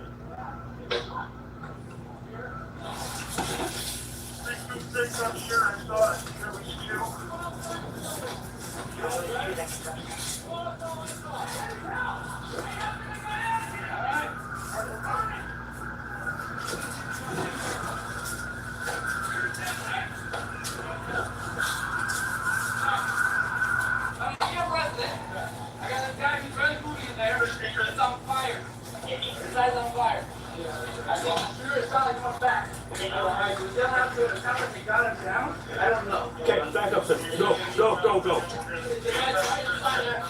Gun, gun, gun, gun. Gun right here.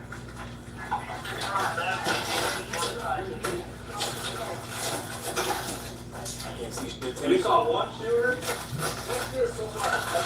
Got a mag inside. We can't get in there, man. We ain't gonna be able to breathe. Where is this?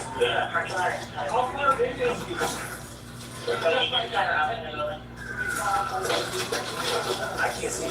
We're not gonna be able to breathe. They say I got a victim in here, but there's too much smoke. Yeah, we can't get in there. We can't get in there.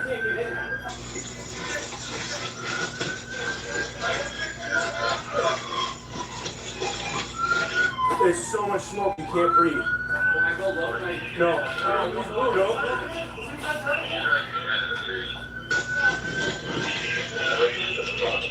What do we got here? 3.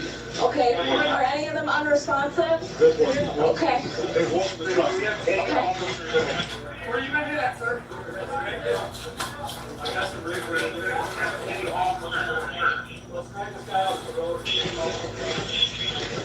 Eric! There's a guy that's moving right there. I have a window right here.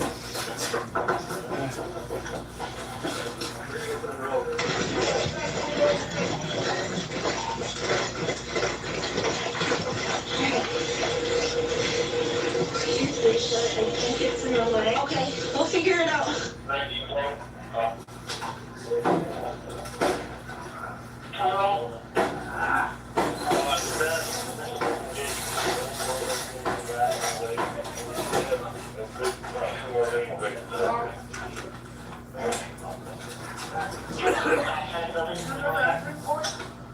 Good. On the sides and on the front.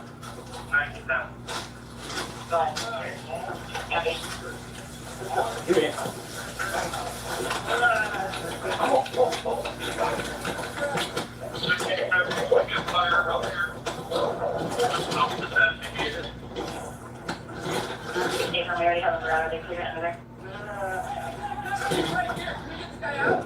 We can't get in, man. Can't breathe, can't see. Stay back, sir. Stay back. Stay back, please. Bust it up. Yeah, bust it.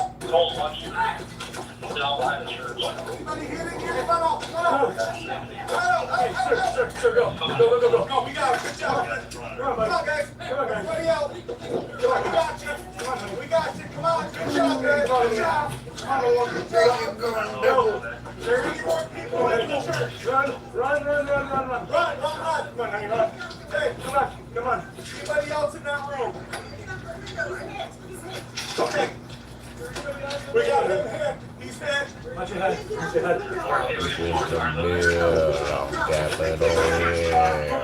Oh yeah, girl. We got this. You can do it. Come on. Yep, there you go. Help you. Yep, there you go. Come on. Just be careful. Nope. Are you hit at all? No. Okay. Keep coming. You're almost out. You're almost out. You got it. You got it. You got it. You got it. You got it. You got it. Turn now. Turn. There you go. You got it. Good Good job, man. Okay, go. Are you hit at all? Anybody else in that room? No. You got it. This room is all clear. There's nobody else in here. Run. Go. Run. That way. Right over How there. exciting.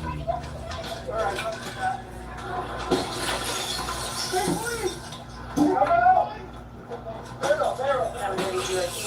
I have you shut down Holly, check out my camera, she's not already at the intersection?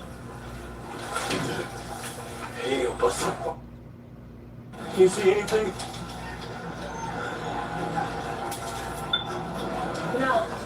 Anybody in there? Anybody in there? Come on! We got about 6 people out this front window. Keep checking windows. We're trying. They're busting the windows now.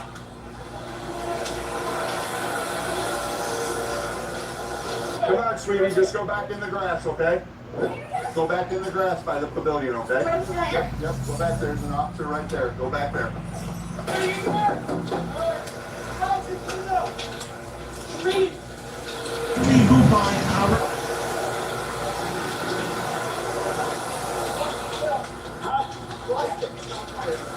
Yeah, come on.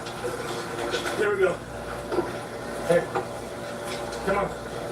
Good job, good job, good job, good job. We're good, you're good, you're good. Come on.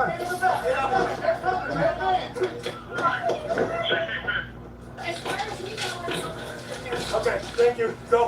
Thank you. Line safety, somewhere over there.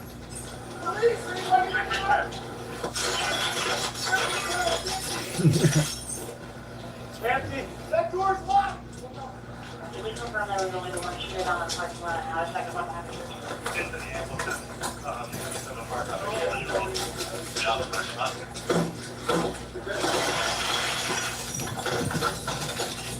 Anybody in there? Just the zones. And he was able to confirm there was only the one shooter down the parking lot, not a second one behind the church, I believe.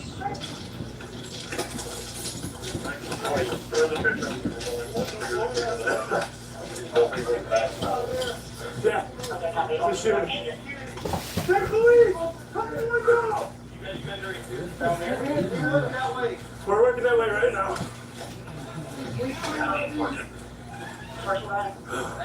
Get it. Ow, get it. Just hold on a bit. I appreciate the help. Like I said, we get anyone to line up on the canvas. We'll start pulling them up. Fire's going to try to get to the parking lot and work up there. Like I said, we get anyone to line up on the canvas. We'll start pulling them up. Fire's going to try to get to the parking lot and work up there.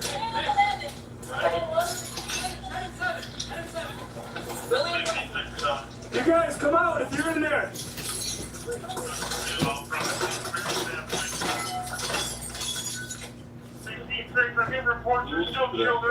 There's a conservation.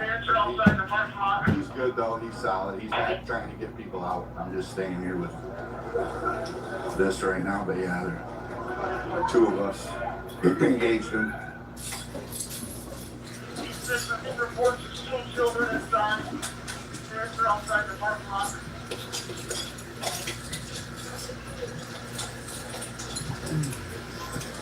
Come to the window if you can hear me, you guys. No, you can't, man. You can't see anything. You'll die.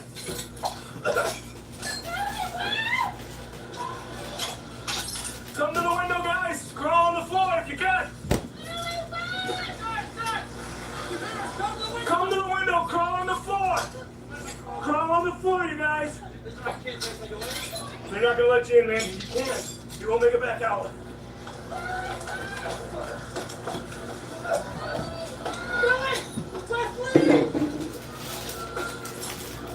There was a bunch of kids that came up the front. And they went over to Church of King. Okay. We got 4 fighters. You're going to have to do the roads as far as up there. I'm driving now. I think there are 2552 down the list.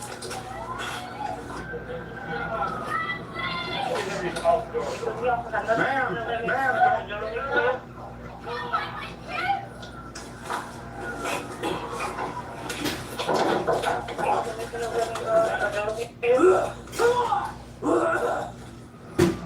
We're trying. They're in there. They're in there right now looking, all right? Where were they last? Okay. 14, where you at? There's a crew that you set down. Hey, ma'am, I know right now I need you to go back. I need you to stay back by the fence, please. Stay back by the fence, please. Somebody take her back by the fence. I already got it open. This one? Somebody grab her and take her back by the fence. Anybody? Thanks. Take her and get her back. Her kids were in the chapel. They're not out. Take her back by the fence. See that? Yeah.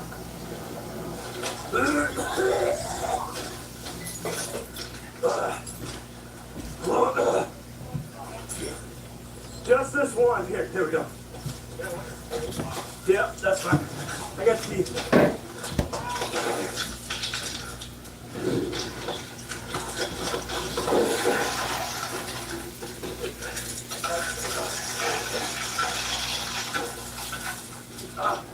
Where's the big one at? The only one I knew of back on this side was a young girl. I saw him carry her out.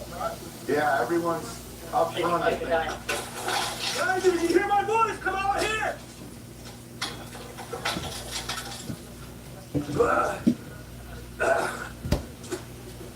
Hold on, make it the interior door.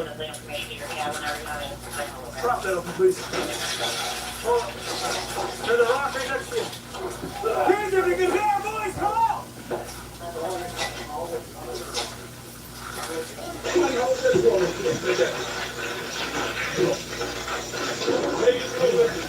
I'm with you.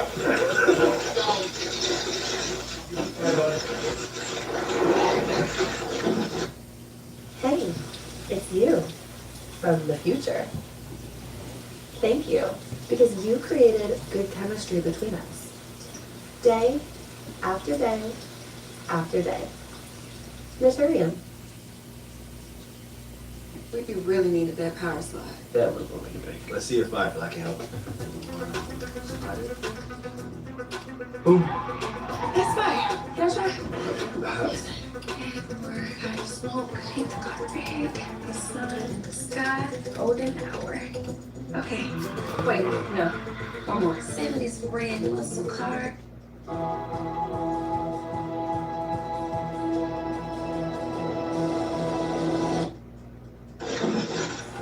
Anybody in there? Watch the crossfire if you need it, guys. You got people everywhere. Moving forward!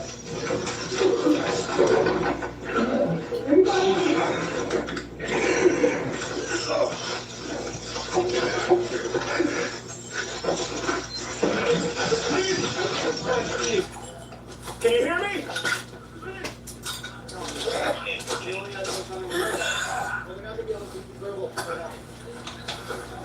We're gonna move the triage here in the building west, church of You're good right there. How bad? See you inside. Hey, man. Go over there to that church and then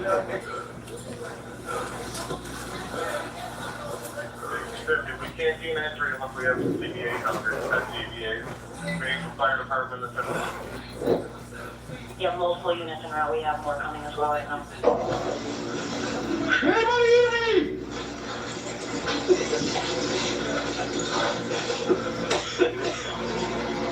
No, here's too thick. Go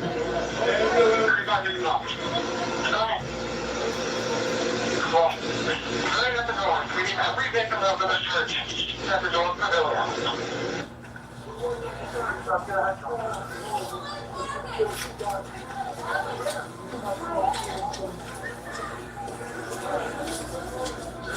Okay, I know that there are 12 victims out there. People hiding in the closet inside the church. Yeah. Hold up! Please! Hold up!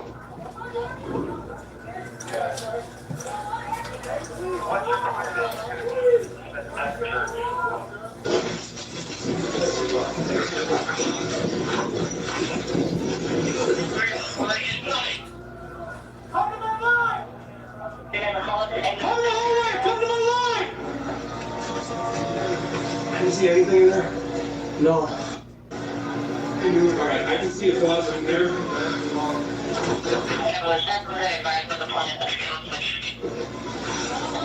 I hear movement. I think. We need to find a corner of entry. Go over the group. Get a plan. Don't start looking out the window. Already done.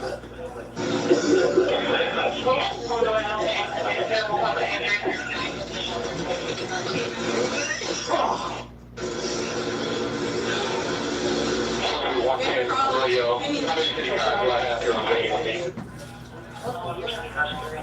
Yeah, I went in. I got about halfway, got a bunch of people out, but. All of your city cars are here right now. Please! Come out! Come towards the light! There! Go ahead.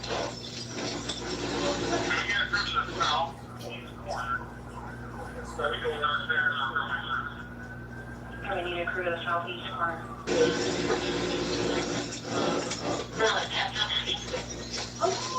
Anyone hear us in there? The sheriff's office! Can you hear us? Anybody hear me? This is wild.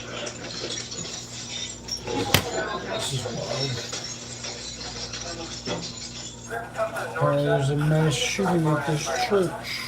That's not cool.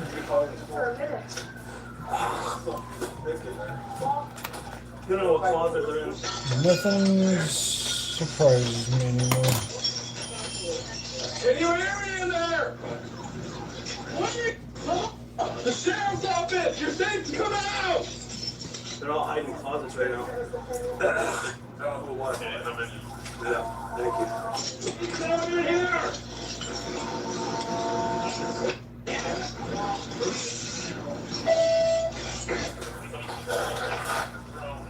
I want to force this to release. Do it.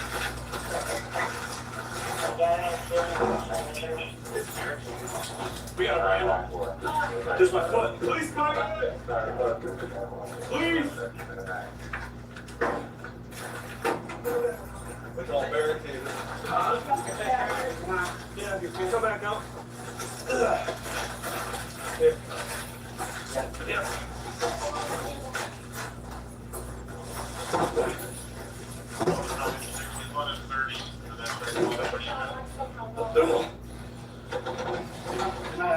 There's glass on the other side.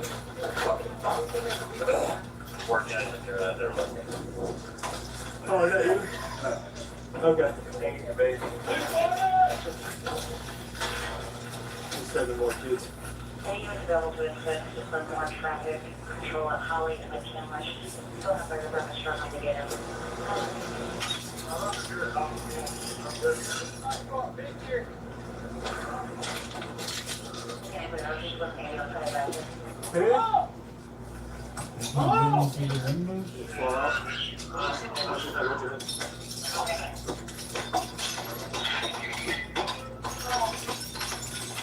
Grab their guns! Come on!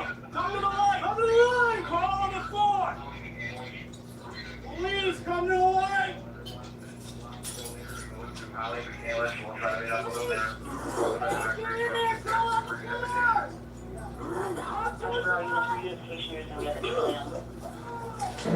Hey guys, there's people hiding in closets.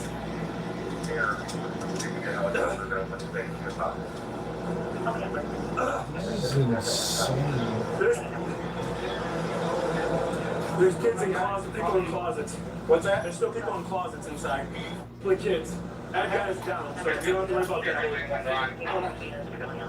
Alrighty, this is gonna be triage right over here, so.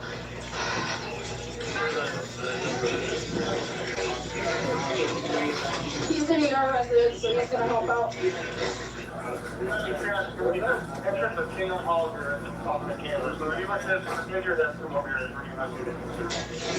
Here, we're just gonna lay bags open and we're just gonna work with what we got, guys.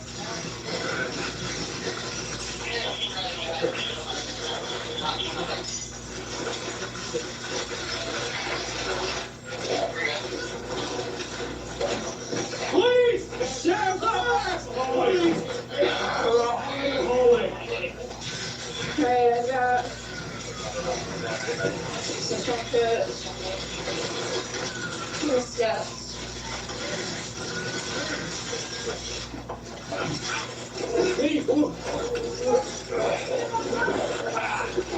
We're lights here, and if you're here, come towards the light. That's good?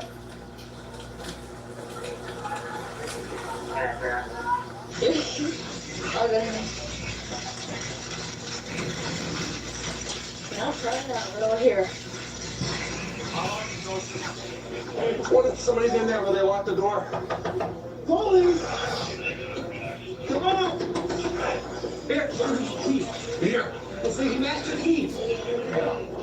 Yeah. Hey, you good? Yeah. They're inside. The fire department's inside right now. It's not working. Yeah. Hold on, man. Come on, run back out. Go back out. Yep, we got one. Yeah, there's 3 more in there. We haven't been able to confirm it's only one.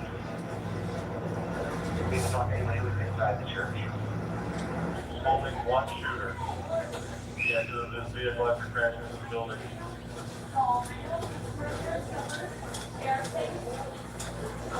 Anybody can reach out to people, message, call, see if we can figure out where everybody is.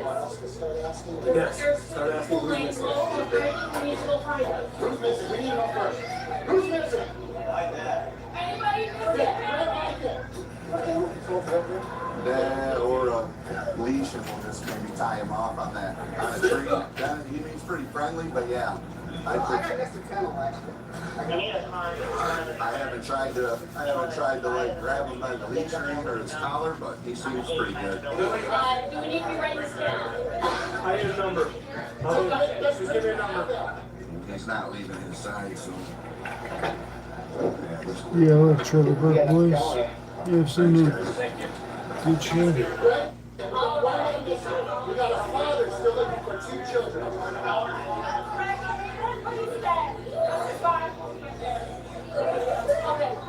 Oh, are you missing so far? What's your count? 2 kids, 1 man. 2 kids, 1 man. Anybody else missing? Their loved ones. So maybe 9 people? Oh, yeah. Yeah. They're the ones that came out the window, man. They came out the window?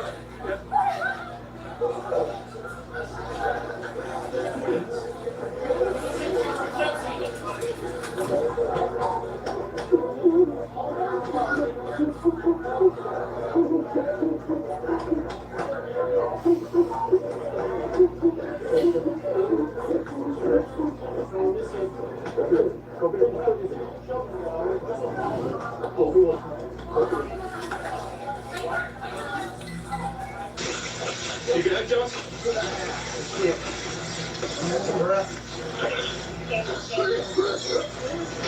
I don't know.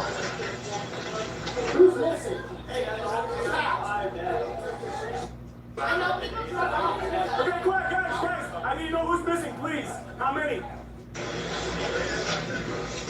E25, we're on the A side. We can't see any victims over here. It's covered in smoke. So 4? Is that a good count? 4? Thanks, Cliff.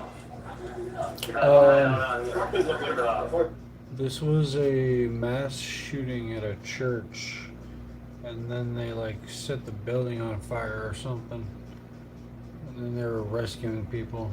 I'm still trying to figure out like what fully happened or how many people got hurt. But yeah, seems like it's just another day in America these days. No, I saw him inside with the gas. Church shooting. So maybe, hey Tim, maybe 4, maybe 5. In the church? Unaccounted for. Okay, you tell. A lot of people are targeting religious people. Here for anything you guys need. Let's get more uniforms. We don't mind. Set the center on fire. I'm just gonna stay with the family for a minute. I'm hoping there's like a recap at the end of this video and explain like a quick explanation. 4 or 5 so far. We got 2 kids out. The little first ones I got out. Little 3-year-olds there.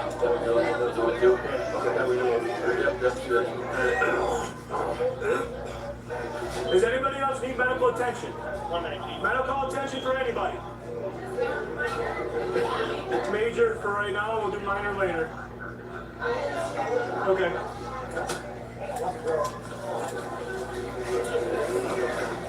We should everybody tell us this. Yeah. Okay.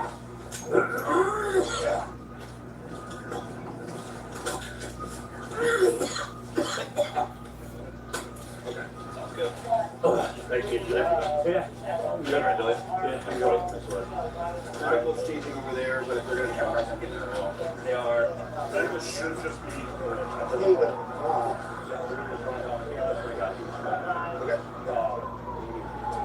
We're gonna go out and do the chief's gonna do 12:45 on the office. We're just gonna push all media there. 115 likewise coming near Hello? Hey, it's another phone. So, the worst nightmare came true. Fire strips the back, they can hear people, but can't hit people.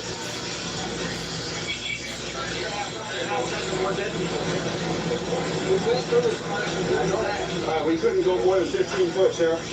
What's that? We went in there, we couldn't get more than 10. I know, man, I know it. Yes, man! That's up!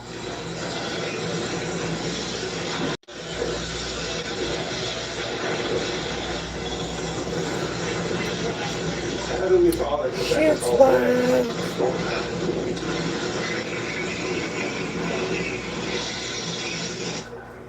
Okay, we'll take it off for a law one advice right now that there's no officers inside the building. They already cleared it.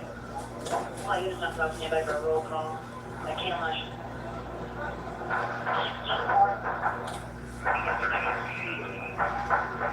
16-4 is good. 1650. Did you crash into the building up front? Yeah, What was that? One of those rounds popping off. Did you hear that? Yeah, that's very well.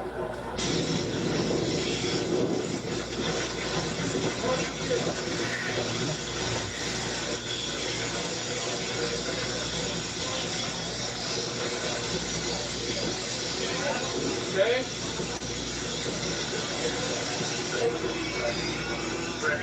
Yep, I'll go. We'll get them triaged and.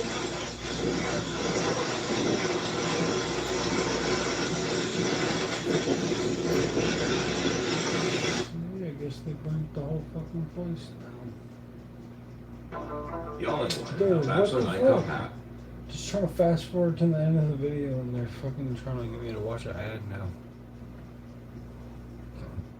Christian.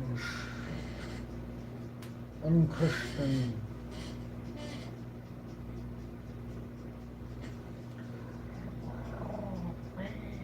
My kid hates it.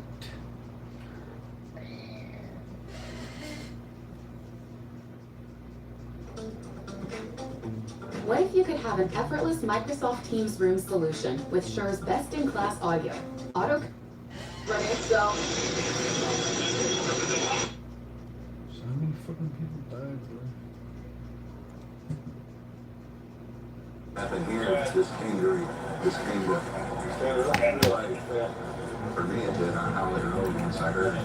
It starts inspired. I said, this is exactly what this is. Roughly 2.5 hours after the initial 911 call, Grand Blanc Township firefighters extinguished the inferno. 2 bodies were pulled from the rubble, while 2 other victims died on scene from gunshot wounds. 8 survivors were transported to nearby Henry Ford Genesis Hospital, 5 for gunshot wounds and 3 for smoke inhalation. The youngest victim, a 6-year-old child, was treated for a gunshot wound to the arm and released several days later. According to CNN, nurses and emergency personnel who were on strike at the nearby hospital left the picket line when they heard about the shooting to provide medical aid to the survivors. The shooter, a U.S. Marine who served in Fallujah, Iraq, was pronounced dead at the scene. According to a childhood... I don't get it, man. That shit's crazy.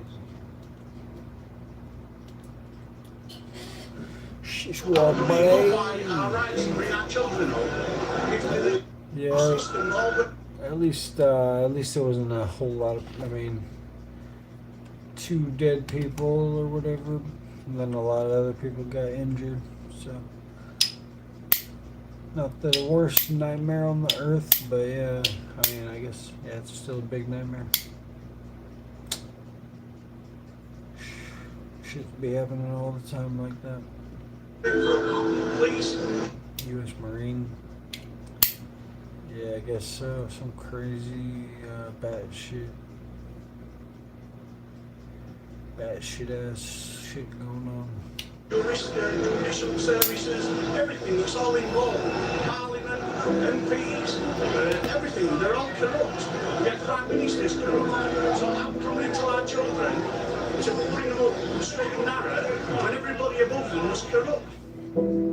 Peter Lynch, 61, a proud grandfather and father of 4, was sentenced to 2 years, 8 months in prison. His so-called crime? Raising his voice and holding the banner in defence of what he believed. Branded a far-right thug by the media and Keir Starmer, Peter was thrown into a brutal prison system among violent criminals.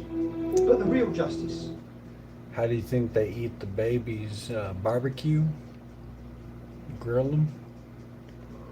He paid the ultimate price, alone. For the uke. For the uke. Isolated from family he cherished. Peter took his own life in a cold, unforgiving cell. His voice may have been silenced, but his sacrifice will Did Peter dirty? May he rest in peace. Rest in peace, Peter. It's September 2024. There's been trouble on our streets. The government and legacy media tell us one thing, social media and citizen journalists tell us something else. What we do know is the British people are angry. What's ignited this anger? What is going on? And are we seeing lawfare waves on the British people with a whole new level of intensity? About the guts. 8-1 Rob or what? Fuck Starmer. He's a wanker.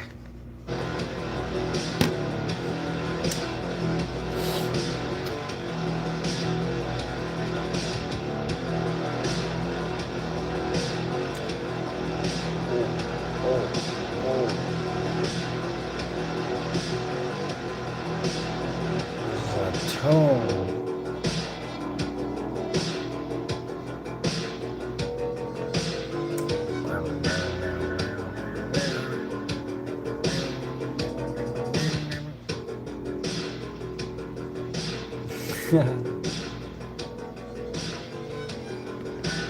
I would love to embed myself in the culture until I fully change my accent for good.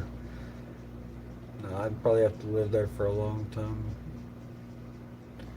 to really change it.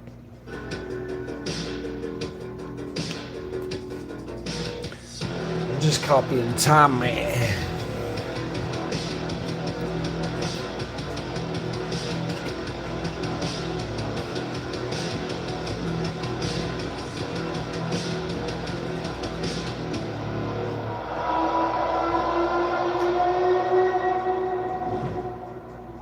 To have been at Runnymede, England to make this film. Why Runnymede? Because it's where King John was made to sign the Magna Carta over 800 years ago. The Magna Carta is a document designed to shackle the power of tyrants. A document that makes it clear that everyone, including the king, who was the authority in the land at the time, is subject to the law. And the law is to be applied without fear or favour. A document that has inspired freedom-loving people around the world. A document to protect free-born English men and women from the abuse at the hands of tyrants.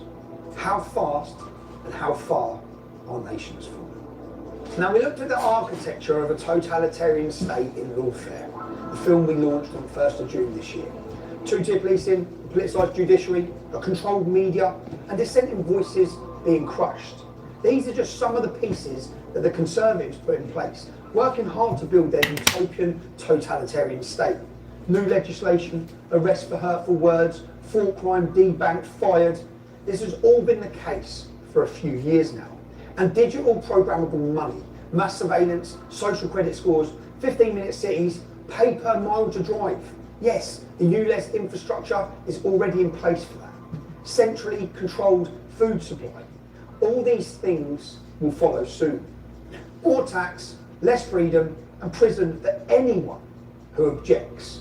But right now, we have a new Labour government, and we could not have imagined how quickly and vigorously these new totalitarians, this morally bankrupt, communist, bewildered, one-term Labour government would have set about implementing their evil plans.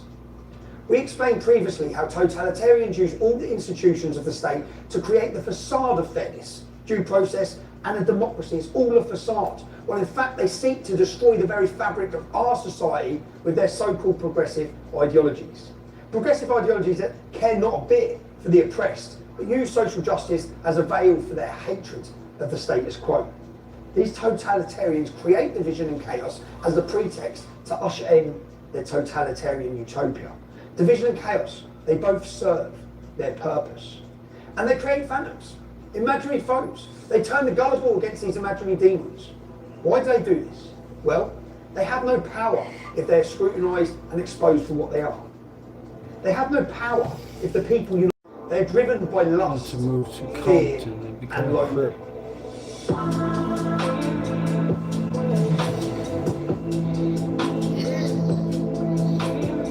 They're driven by lust, a lust for power. They will say and do anything to get it. They will say and do anything to keep it. This includes lying to us all. We won't take away the winter fuel allowance. We won't raise taxes. They get elected, they take away the winter fuel allowance from thousands and thousands of pensioners on as little as £13,000 a year. But how can you justify it to viewers who feel like it is an attack on some people who've worked hard all their lives? They're not wealthy, they don't have money to spare, and this year, if it's cold, they're going to be looking at the thermostat and wondering if they can pay their bills. According to Labour's Lucy Powell, they had to do this to stop the economy crashing. That is a barefaced lie. Just 1.5 billion was saved, while 21 billion pounds was voluntarily spent on public sector pay rises and foreign climate aid. When Ed Miliband excitedly promises to decarbonise the grid by 2030, again, he has been completely dishonest. As the Chief Secretary to the Treasury, Darren Jones, innocently leaked some time ago, the true cost is going to be hundreds of billions of pounds with an almost impossible transformation of infrastructure. There's a report, of course, commissioned by the Labour Party back in 2017, which forecast that thousands of pensioners could die, could literally freeze to death because of this change. If we have the money, billions every year, to look after people who have given nothing to this country, why do we not have 1.2 billion to give money to people who have contributed to this system and who are now vulnerable and at the end of their lives, they're going into the last chapter of their life? They removed the energy price cap and prices jumped by 10% for everyone. And if you've worked hard all your life, look out, because they're coming for your savings and your pensions. And don't forget, while he's robbing you... Yeah, I'm kind of bored of this video. I think I can do better. Find something better. Let's see, we'll go Oh shit, Kill Tony was tonight and I didn't even watch it.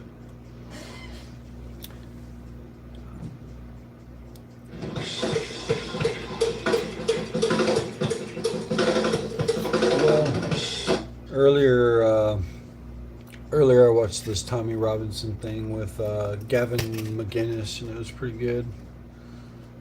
And then I saw that he had dropped a new movie, Lawfare or whatever.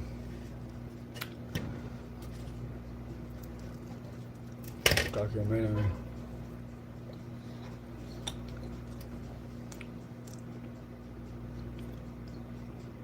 I know, bro. The week's been just flying by.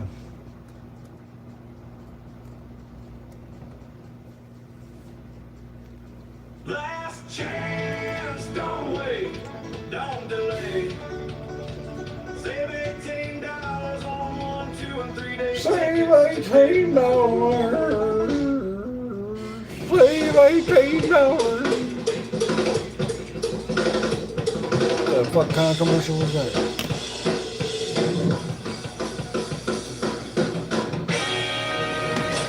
Save $18.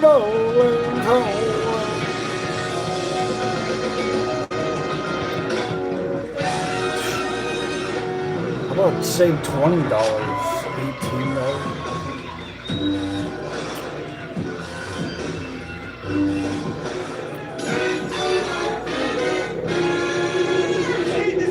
Coming to you live from the Comedy Mothership here in Austin, Texas, for a brand new episode of Kill Tony. Give it up for Tony Hinchcliffe!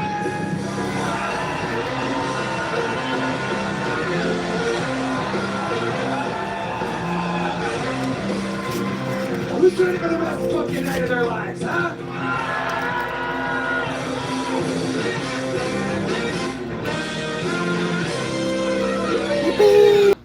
It could have the Dark Storm of Atlanta as the final guy, but it could be William. Ari Matty's been on tour. Go check him out. He's on the biggest tour of his life at arimatty.com. How's it going, buddy? Yes, I was in Florida, so you can see by the Censorship.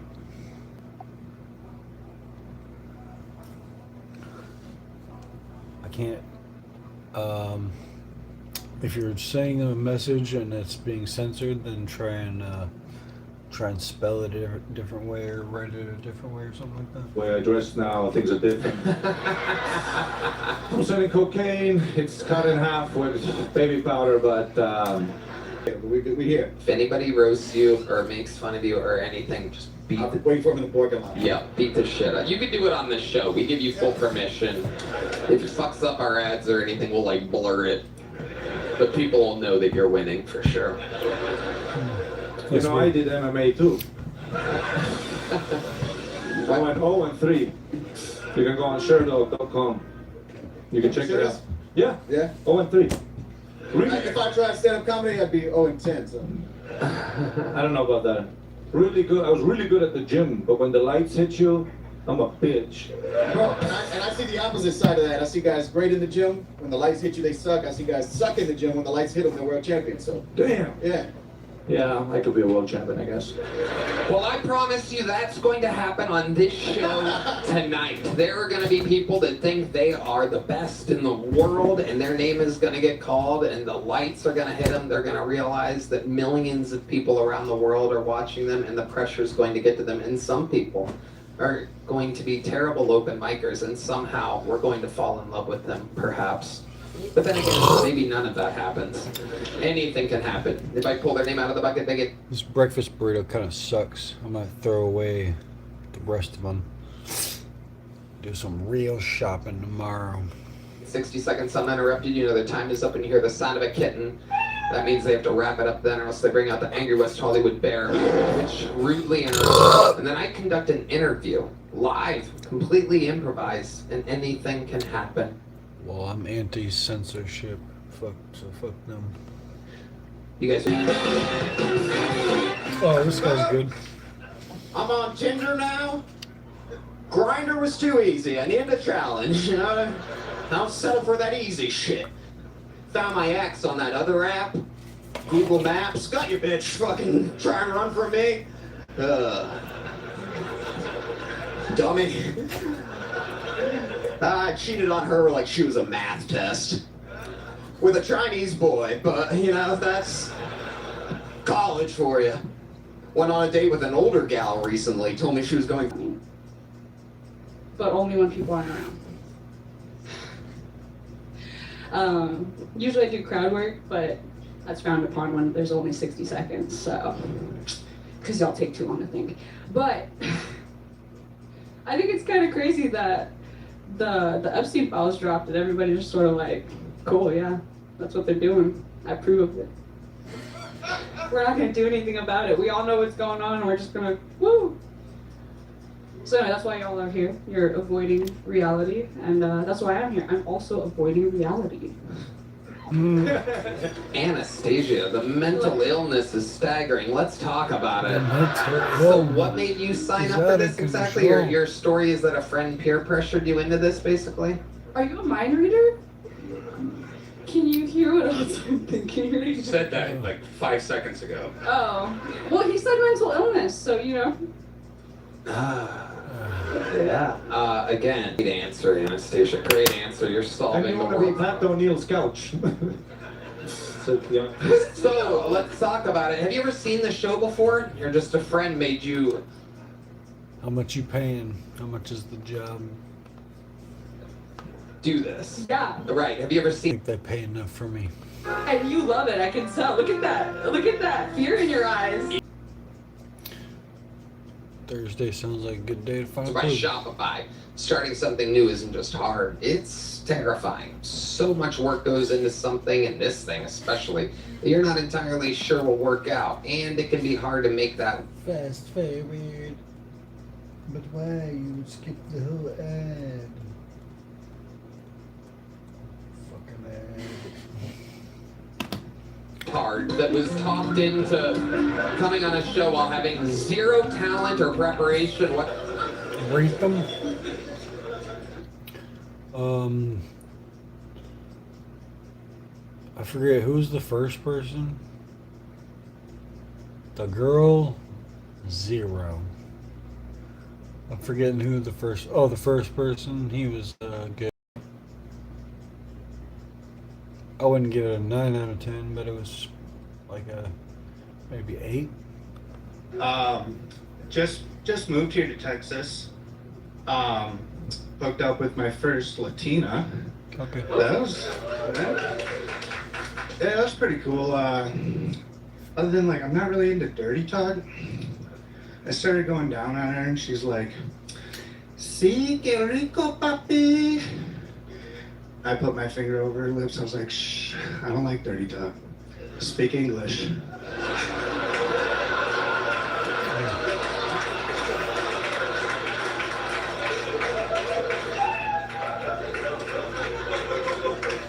Fuck yeah, buddy. Thank you very much. Benny Bruce. Making him I guess he had one joke. look easy after Anastasia Naratraga. That was awesome. Thank you. How long you been on stand? What if I told you I'm already a Scientologist? Just over a year. Nice. But I didn't really. I moved here a month and a half ago. Oh. Yeah, that's when I like really hit it hard. Where were you at originally before this? Where is the medium Lebowski from exactly? Grand Rapids, Michigan. Okay, hell yeah. Welcome, welcome. How recently did you move here? A month and a half ago. Nice, nice. I moved out of Michigan in August, but I just took my time traveling around the country. That's awesome. Here. Tell us about that. What was that like, traveling the country? What stood out to you? What did you learn about yourself? That I need a better car. I got stranded in. I go straight to Alabama to start. I'm gonna start comedy. Fuck it. I'd rather be stranded in Alabama than Anastasia. What did go wrong with the engagement? We fought a lot. Mm-hmm. We did too many drugs. What kind of drugs are we talking about here? A lot of psychedelics. Ketamine was a big one. Mm-hmm. Yeah, but I've been off of all of it since I moved. Nice. Yeah. Very good. Still weed though. Still weed. How's it help like your comedy? What's that? Coming off, how's it help like your comedy? Because you started, you were all fucked up, huh? Yeah. I mean, I'm kidding. I started, you know, like a year and a half ago or whatever, but like I wasn't taking it seriously till I moved here. Okay. Yeah. So like I would write shit, but now I'm like really writing shit, getting up all the time. Yeah, that was a good set. Thank you. Good, really, two good, really good jokes. Thanks. Yeah. This is the first time I ever did the dirty talk one. Really? Yeah, I only wrote it. Yeah, that was awesome. That's really amazing. That's a great joke. Benny Bruce, I see a bright, bright future ahead of you, man. You have some really funny jokes. Thanks. And a good style. I'm excited. Some of the best comedians in the world are people that used to do a lot of drugs that no longer do drugs. Anyone already in prison? Yes. What the? Drugs? Okay, so what did the cop say when he came up to the car? He said, "I'm detecting the odor of marijuana." I think I'm gonna put this on in the background so I can play some Battlefield at the same time.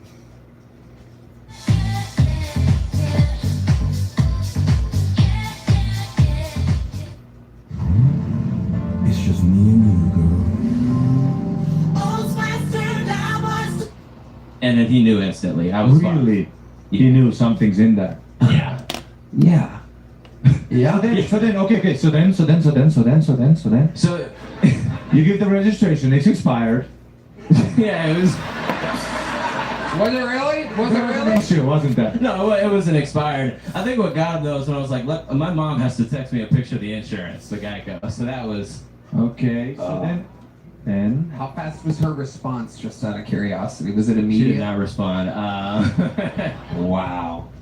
Was it late at night? It was late at night. It was dumb.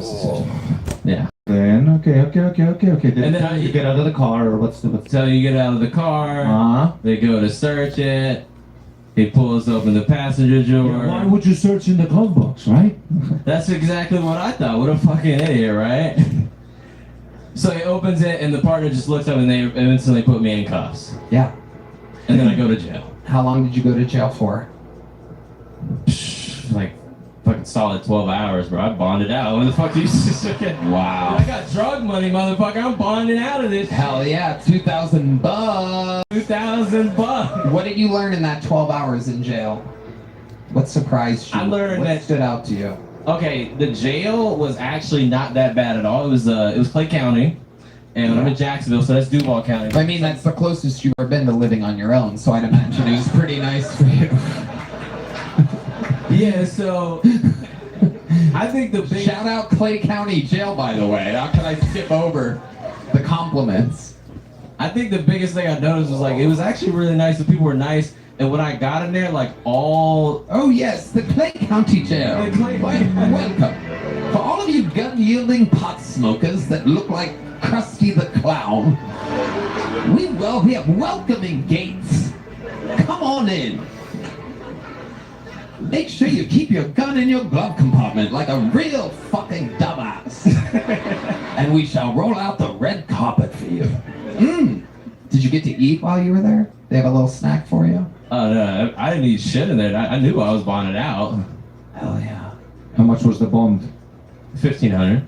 Oh my god. Mom had to cover it? Huh? Mom had to cover it? Yeah. Yeah. Yeah.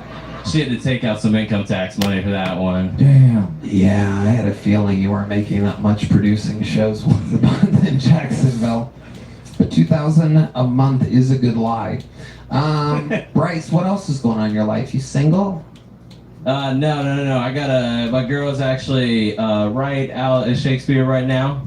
She's a very loyal woman. She gives me rim jobs every day. I'd never cheat on her. Is that true? She eats your ass? Fucking gross. Always. Imagine a girlfriend at that shithole bar supporting her boyfriend. Yeah. While he's on stage. Yeah, she ribs me every day. Yeah.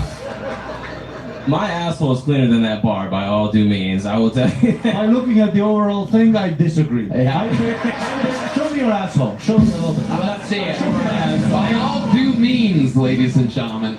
By all due means. How do you keep your ass so clean? The world wants to know. I'm getting this in my ear right now. Okay. So you ever heard of dude wipes? Yes. They got a new flavor of dude wipes called Dumpkin Spice. It's a pumpkin spice dude wipes. Every time a girl eats your ass, she's like, it smells like fall. Perfect. White girls love it. See her in the front row, she loves it. Just look at her. Yeah. There's Red Band's one fart noise this episode. So you keep these pumpkin spice dude wipes on you? Always. Do you have one on you right now? No. It's back at the Airbnb. Okay. All right.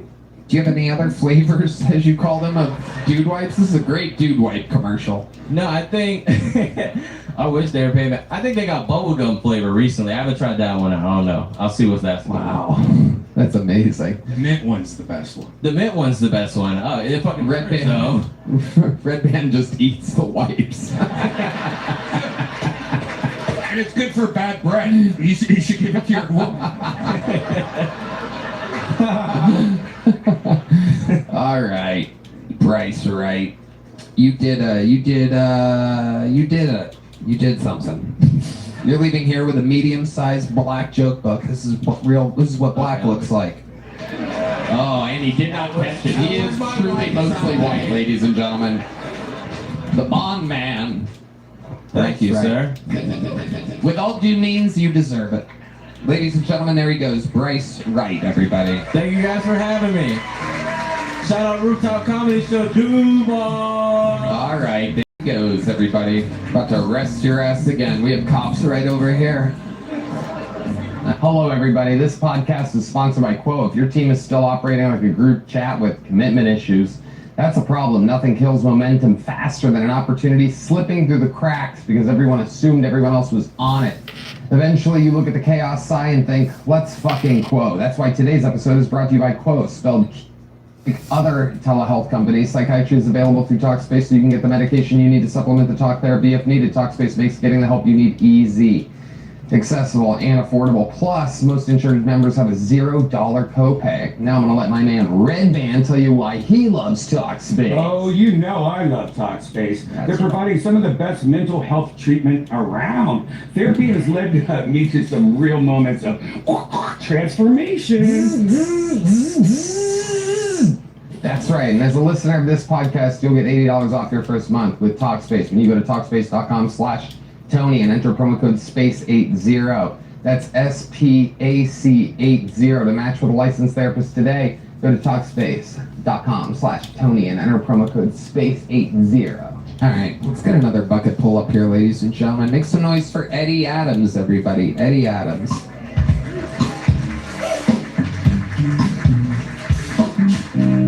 Ladies, who runs the world?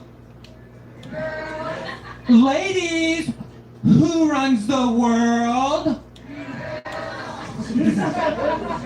Y'all want to put some money on that?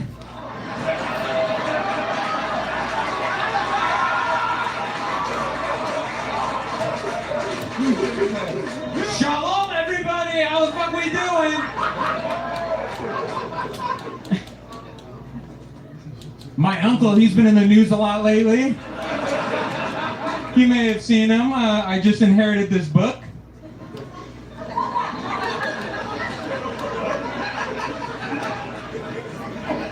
Everybody keeps asking me, is Trump's name in this book?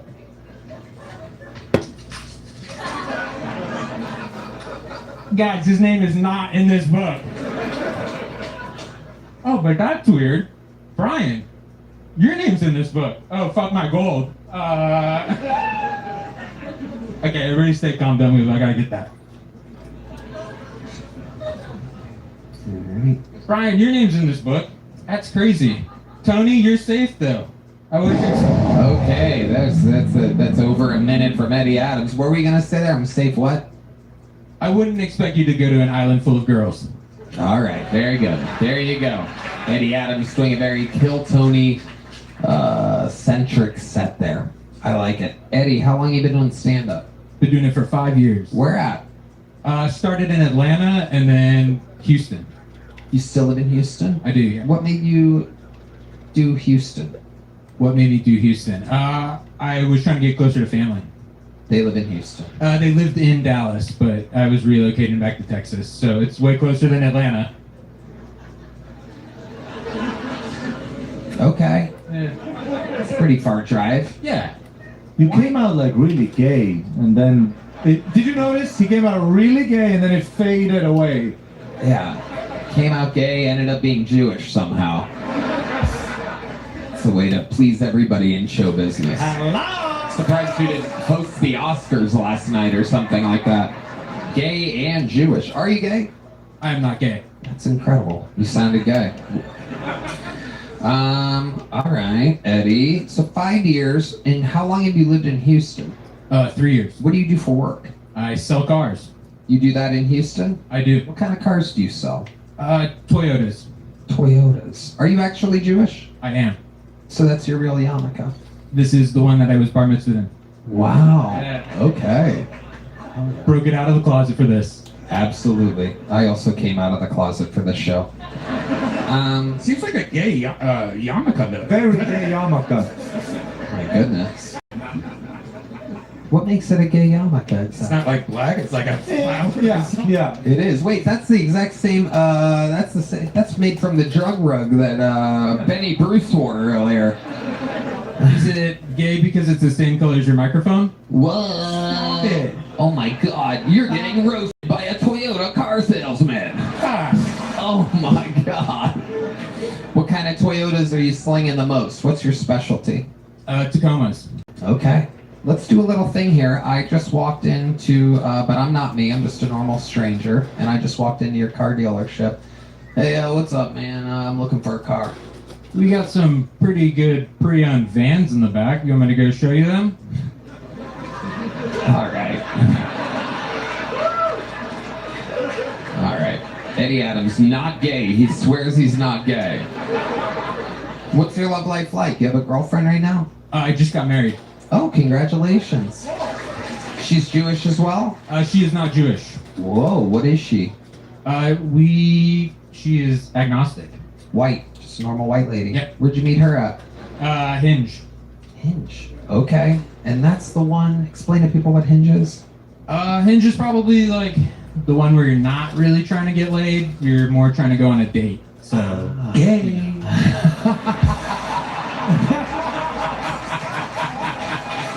Red Band. Hit your sound effect, Red Band. That's a good one. It's more for brunch. He doesn't know where his own sound effect is, everybody. All right, it's broken right now. I think it's on that board, by the way, because I know the thing better than you. It's this one. It crashed just recently. Oh, perfect. Why would you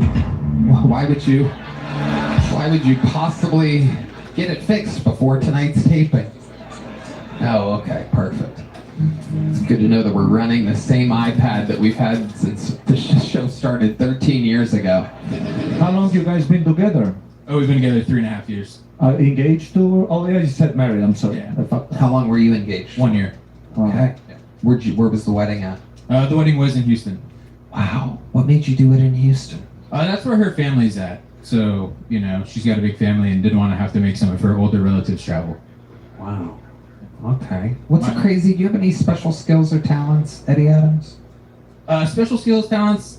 No. You collect anything? You have any hobbies or anything like that? Is there something quirky and fun? How do you feel about Iran? Salam, Chetori. What does that mean? It means hello, how are you in Farsi? Have we got any Persians in here? No? All right. Really winning the crowd over here with your... God. Bombing. Wow. I can't believe the Kill Tony crowd even gives that credit, but all right. All right, Eddie, you really don't do anything other than comedy sometimes and sell cars? I love soccer. Love watching soccer. I watch it religiously. Latinos over there. Yeah, that's gay. It's this new sound effect, everybody. When the soundboard crashes, you just have to do it on your own. Interesting. I feel like there's something I'm missing here about you, Eddie. I feel like there's something you're keeping from us. No, I feel like now would be a good moment to just address the whole reason I got into comedy was I went to a house party when I was in Atlanta. I knew no one. I was trying to make friends, and I went out to get a drink from the cooler. And a guy named Marcel, I've never seen him again. He said, "What do you do?" And I told him I was selling cars, and he said, "Is that what you grew up wanting to do?" And I said, "No. No one had ever asked me that." I said, "Well, what did you want to do?" And I said, "Make people laugh." And he said, "Well, do you promise within a year you'll try to do that? Will you try comedy?" And I agreed to do it. And it was COVID, so I never saw him again. I moved away. But anyways, gay! Marcel, if you're listening, you started this. Here you go. You need. If there's anybody I know that needs to write actual jokes, it's you. So there's a big joke book. There he goes, Eddie Adams. His Kill Tony debut. We'll see him again sometime. All right, we have a special treat for y'all. We have a very well-known, great comic out of New York visiting during the festival South by Southwest season who's going to do a minute for us, maybe a little touch more. We're going to let her go. Ladies and gentlemen, you know her. Make some noise for Karen Feehan, everybody. Here she is. Special treat, a real comedian. God, this is so exciting. Hi, Dustin. Hi. How are we? I know some of you guys might not know me. My name is Karen. I'm from Massachusetts. I was in the Boston Ballet for about 10 years. That's why I'm a racist anorexic. I'm kidding.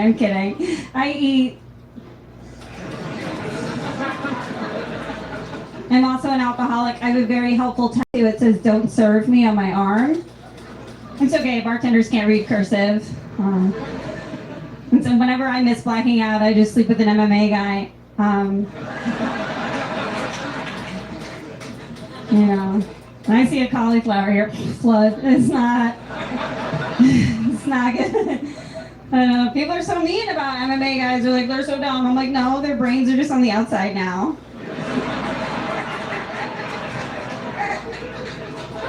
I'm just kidding. They're pretty dumb. I do this thing last bit. I do this thing. I let them come in me, and then I go, "Hey, let's see if this kid's a fighter." What? Fantastic, Karen Behan. That was awesome, Karen. How's life going? It's really good. Thanks for having me. Absolutely. It's fun. Is it true? Have you ever been with a MMA fighter before? Yeah, I let Gary Tonin come in me. Whoa. He's the lion tamer. Look him up. Ooh, have you ever heard of Gary Tonin before? Okay. This checks out. Really? Thank you. Have you ever let an 0-3 fighter come in you before? I didn't think it happened, right? I think you might be 0-4 after this. I love it. Karen, you're great. You're from New York. You live in New York? That's right. I love New York. I love Austin, though. Hell yeah. There's some similarities between Manhattan and Austin. Yeah. Like in Manhattan, we have ladies who lunch, and here you guys have ladies who poop in their shoes. I can't. It's like Cinderella when they step in it. It's so fun. So many Winnie the Poohs out there, all shirts, no pants. I love them. I love it. They're out there. I love it here. They are. Yeah. Are you racist? No, that was just a joke. I do like guys commenting though. I don't know. If you were gonna be racist, Right, which one? what race would you pick? I mean, I don't know. Jews? Yeah. I love Jews. I went on a bachelorette trip with 14 Jewish women. I'm not Jewish. If you really love Jews and Toyotas, boy, do I have a guy for you to meet. Karen, you're fantastic. Thanks for coming in. Karen Feehan, everybody. Very funny. We're going to keep it moving along. You guys having fun out there? We're back to the bucket, everybody. We're going to meet one all together by the name of Luke Aaron. Put your hands together for Luke, everybody.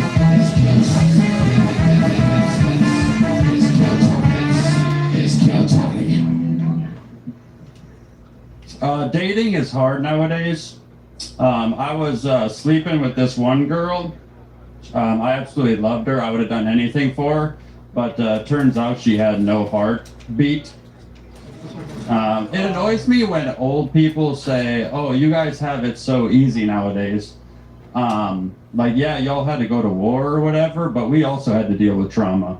You know, I remember I was like, oh, we had to deal with porn advertisements. I remember I was like 12 years old and I looked up nude girl with breasts. And then all of a sudden, ad pops up for where, you know, there was a midget that got gangbanged by basketball people. You know, that shit scarred me. Oh boy. Yeah. So for the old people, for their trauma, they got called a hero and got a Purple Heart. All I got was called a pervert and got a purple boner. All right, thank you. That's my time. All right. Yeah. Luke Aaron, you've been on the show a couple times. Are you? A couple times. I was on panel. Yes. We're on. My first time. Yeah, I remember. Yeah. Basketball people, like black people. Yes. Yeah. That was like the joke. That was the joke. Yeah, like I got that one. Yeah. Now, last time you were on, you did awkward poetry. I did awkward poetry. And the first time you were on, you said you don't want to do open mics because you're afraid people will steal your material. Yes. Was that you? Still with the girlfriend that you mentioned. Actually, yes. Wow. Yeah. I do. So I know you guys hated the poem last time, but I do have another poem. But this time, but this one's a little more serious this time. Am I allowed to read it? How long is the poem? It is shorter. Well, I know anything is short. I had to stop you last time. How much shorter is it? It's a bit shorter. If you had to guess the length from the start to the end of the poem. It's 2 minutes. That's crazy. You're out of your mind. You're out of your mind. Is there anything we don't know about you from the interviews that you've been on? I can juggle. I'm actually hilarious, but it's not coming across right now, but I swear. and then I also have a poem. What? Are you also the person that hates? You're very religious, right? Yes. So yeah, I am. I was. I'm not anymore. I've kind of. In college, I like. Oh my God. In college, I really like. All right. Dude, you gotta take a break from signing up for this show. This is like unbelievable. You don't prepare, you don't test out any material anywhere, and you just write very long poems that nobody wants to hear. Rhyming, like, isn't that crazy or hard? Okay. Poems aren't really a thing anymore. Yeah. But what? I want to hear what your response is to that. Have you never had anybody tell you fucking stink before in your life? No. Yeah, maybe a few people. You ever play sports? I bet you never played sports. Did you ever play sports? I did play sports. I played basketball. Basketball? Yeah. Where? What city? Wisconsin. Oh, you're probably fucking great in Wisconsin basketball. Yeah. Were you a starter on your team in basketball? I was a starter, but there was about 10 people or 10 guys in my high school that were, capable of playing. One was in a wheelchair. 3 of us had autism. So I made the team. Right. Yeah. Is that the group of guys that bang the midget? Bang the midget? Yeah. Hell yeah. Yeah, see, I just don't think you've ever had, like, I don't know, a reality check of any kind. If you're not doing open mics, and you're just coming here and barely getting through a set, and then going, but I have a very long poem. Yeah. That's not what this show is. Yeah. So you're going to have to figure out something else. Or do open mics and figure out if the material that you're going to do on this show works at all. You're really not doing open mics? I do it every which once in a while. I do Kick Butt Coffee, and then which other ones have I been to? Which other ones? How many times a week? One in Wisconsin. 0 times a week. Probably a total of 5 open mics total ever. Am I correct? Probably. Oh, this is also okay. 10. All right. Yeah. So there you This go. is bad. Yeah. You got to open All mics. right. Yeah. Yeah. You got to do something else. You're right. buddy. All right. Give it 6 months. Sign up again in 6 months. Okay. Okay. Yeah. This isn't just the get attention show. Okay. There you go. I'm sorry. Yes, with a mic minimum. Matt Muelling, who never talks, has a great idea. You have to do at least fucking 50 open mics before you sign up again. You have 6 months to do that. That's not that hard. Okay. Okay, there you go. I'll wait. Ladies and gentlemen, the Kill Tony exit of Luke Aaron. Sometimes shit gets real. You had a girl that didn't know what she was signing up for. You had a guy that literally just wants attention. And there you go. Gay. I remember something about him. He said last time he was angry at his girlfriend for showing too much skin. Remember that? Like he hated showing her legs and stuff like that. Kill that guy. What the fuck is wrong with the fucking Okie dokie. All right. Okay. Hey, Luke, you want to come be the sound guy for the rest of the episode? We need some poems. All right. Your next bucket bowl, anything can happen, clearly. Clearly anything can happen. Goes by the name of Chase Standen, everybody. Chase Standen.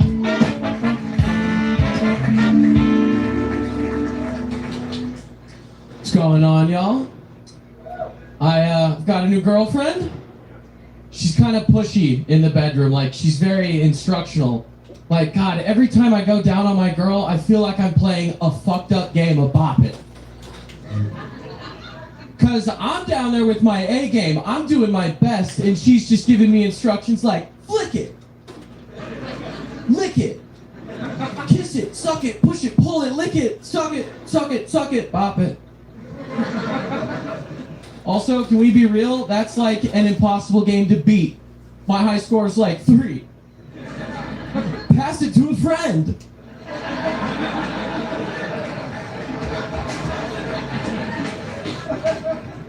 My girlfriend's got a landing strip.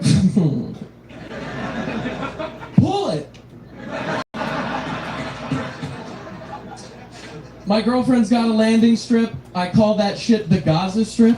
Dude, what the fuck is wrong with you I guys? call my girlfriend's Kill vagina somebody. Gaza because I shoot loads at it and children are dying in there. That's good. Checks out with me. Chase Standen.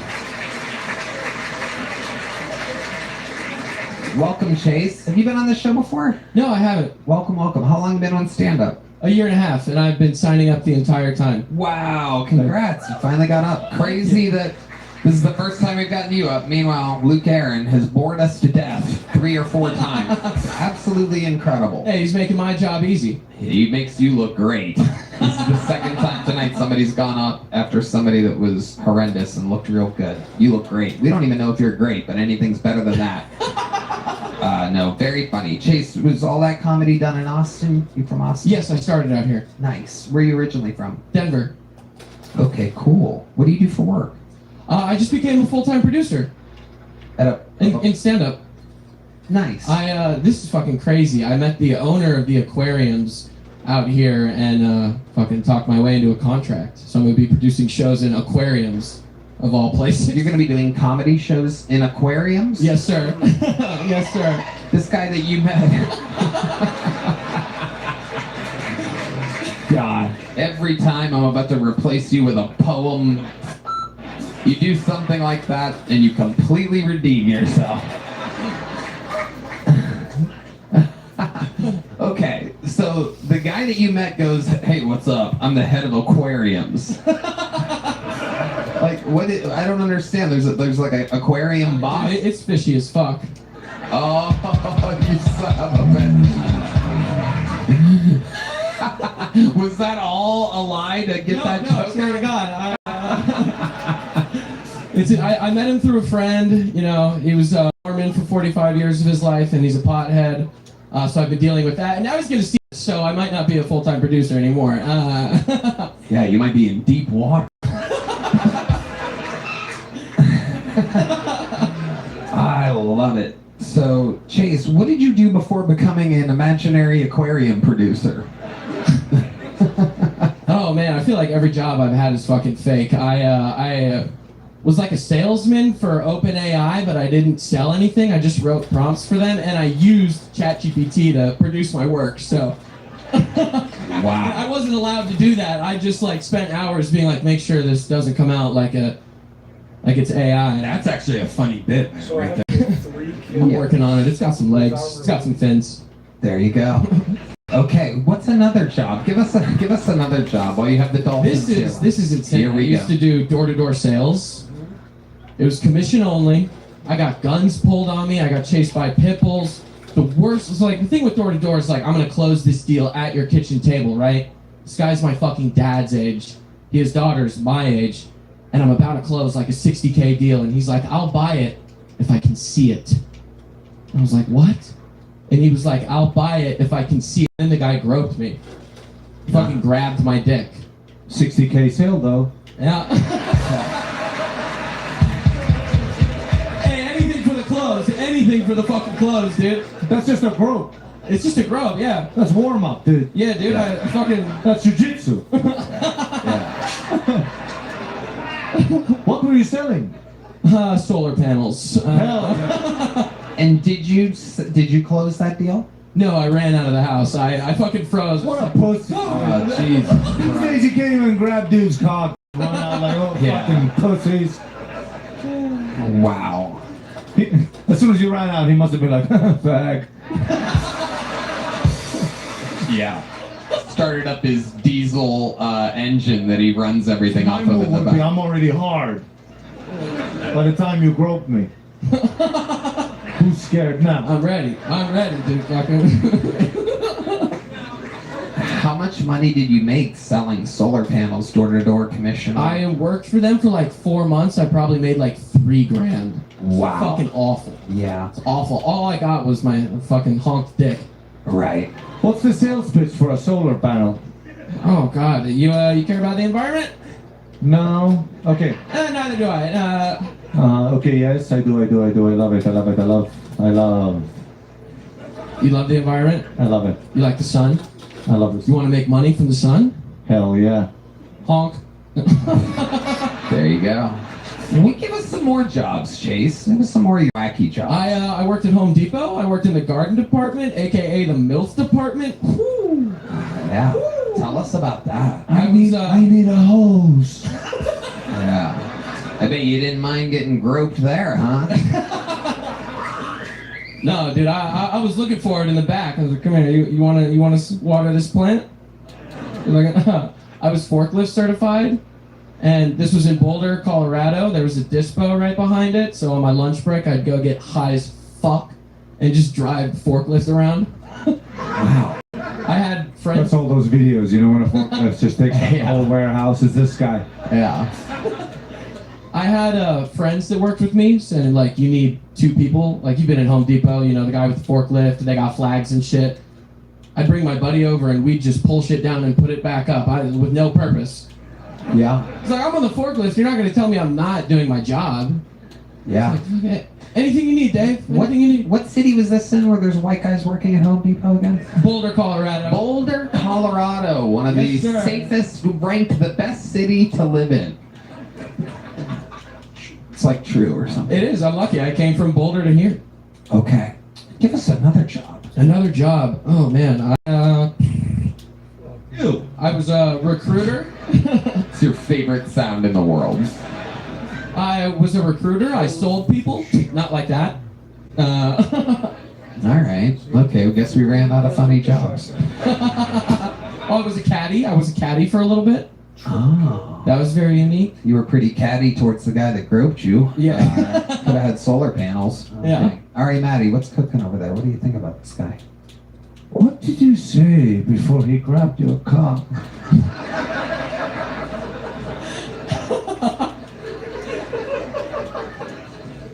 I think I said something like, you want to do this?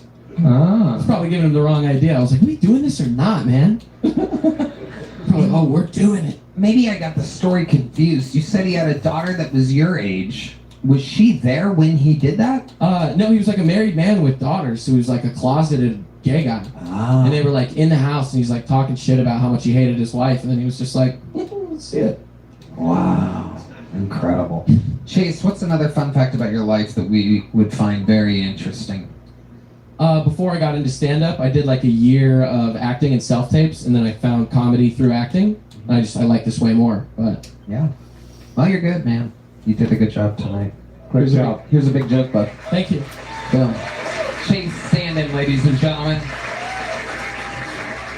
We have a special treat for you guys. Performing for you tonight is one of the greatest golden ticket winners in the entire show's history, ladies and gentlemen. You know her, you love her. Make some noise for the great Fiona Cawley, everybody. She's here, live, in the flesh. The one and the only. I hate this fucking new song. It's fucking creepy.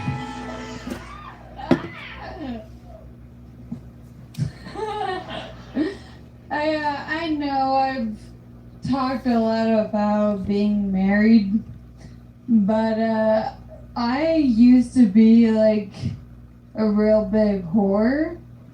Oh my God, Okay, and I bro. don't feel bad about it. I think anyone in my situation would have done the same. Okay.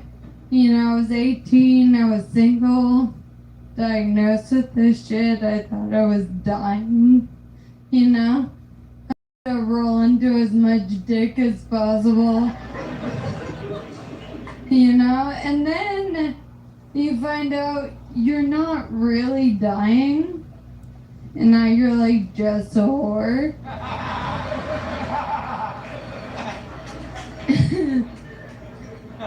And that is a hard truth to live with.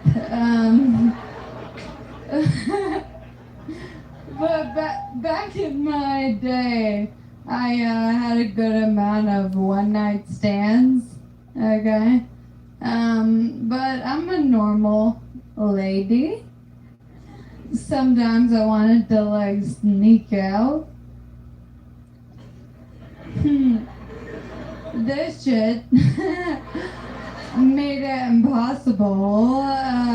Every time I back up, Okay, so I did figure out like a workaround for it.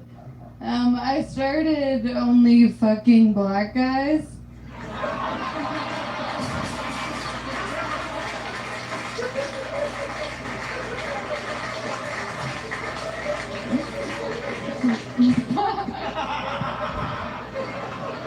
The great Fiona Colley, ladies and gentlemen.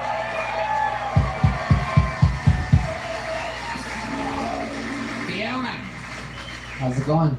Good, how are you? Fantastic. It must be wild, like being a guy who fucked you back in the day, Mm. and then you They show take like, too much credit. yeah. And then you show the boys like, look at her now.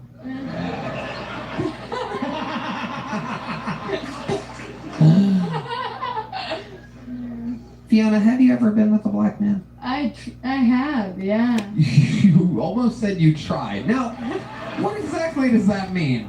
Didn't fit? 12 inches. I'm not kidding. That is why I'm in the wheelchair. It feels good to be honest. Wow. Incredible. Where'd you meet this guy at? College. Okay, we have another one for you right here. That's what I was talking about. Yeah. Deep Madness did a little college tour. Put a lot of ladies in a lot of wheelchairs. Little college tour, little college whore. Yeah. Hell yeah. Oh, wordplay. So you got a wild college life, did you? Yeah. Yeah. I thought I was dying. Yeah. Yeah. When was that? How long ago was that? I graduated in 2019. Yeah. And you had your condition then? Yeah, I got diagnosed at 18, so right before. Yeah. So you're like, I'm dying. I'm gonna fucking Yeah, I'm gonna. fuck a black guy. That's why I can't wait to get my terminal illness diagnosis. Just finally just blast this ass once and for all. But I'm waiting. I'm holding out strong until I have a few months to live. Proud of you. I used to bang a girl with cancer, and I thought she was gonna die too. So, and she lives still. So, Ah, that's hard. yeah, it was bad. Yeah, I was trying to get more microwaves around the house. I got some Wi-Fi routers. I put an iPad under her pillow. We got vaccines. Tried to make it. She made it though. So now she's out there knowing I have a tiny cock. Well, that's why she survived, because you're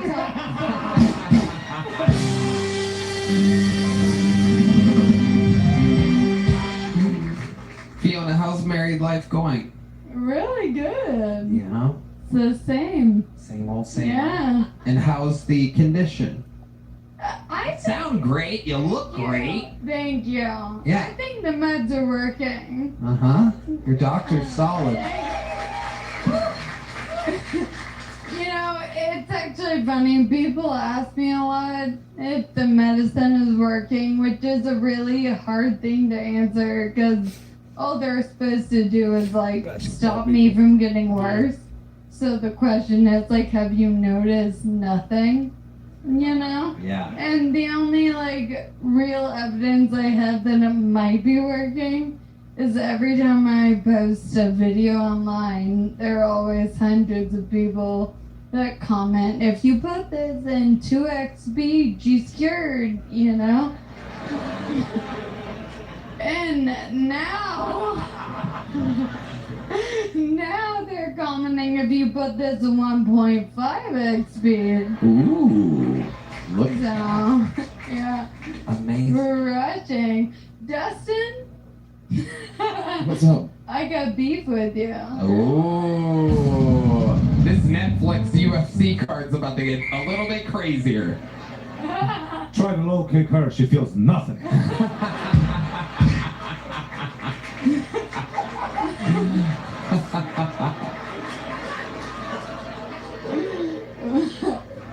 My secret sauce. Now, on my birthday, I bet $300 on you. Oh, shit. Who'd I fight? What up, me mom? Oh, motherfucker, I was fucked up. I don't remember. But it was July. Shit. July 19th, and I was furious. I don't know anything, but my husband is gay for you, yeah. I think that was, if it was July, it was my retirement fight. Yeah. Oh.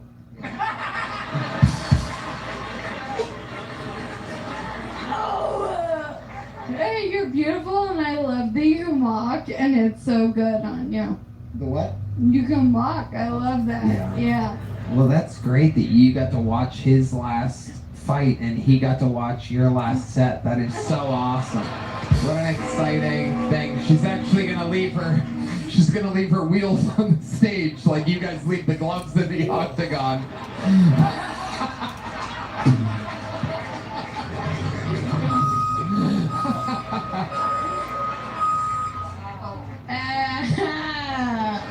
Your laugh has become iconic here on the show. You do know this, right? I was doing my own show, and someone's phone went off, and it was my laugh. It's insane. That's amazing. You want to give us one just for old time's sake? It's not the same. Amazing. The great Fiona Cawley, ladies and gentlemen. Not only is she still with us, she's absolutely funnier than ever. It's amazing. Okay. Here she goes, everybody. Ari Maddie says he has to go pee. I think he has a wheelchair fetish. We'll see what happens next. We're just gonna go through this next bucket full, just me and you, Dustin. Make some noise for him. It's Isaiah Washington, everybody.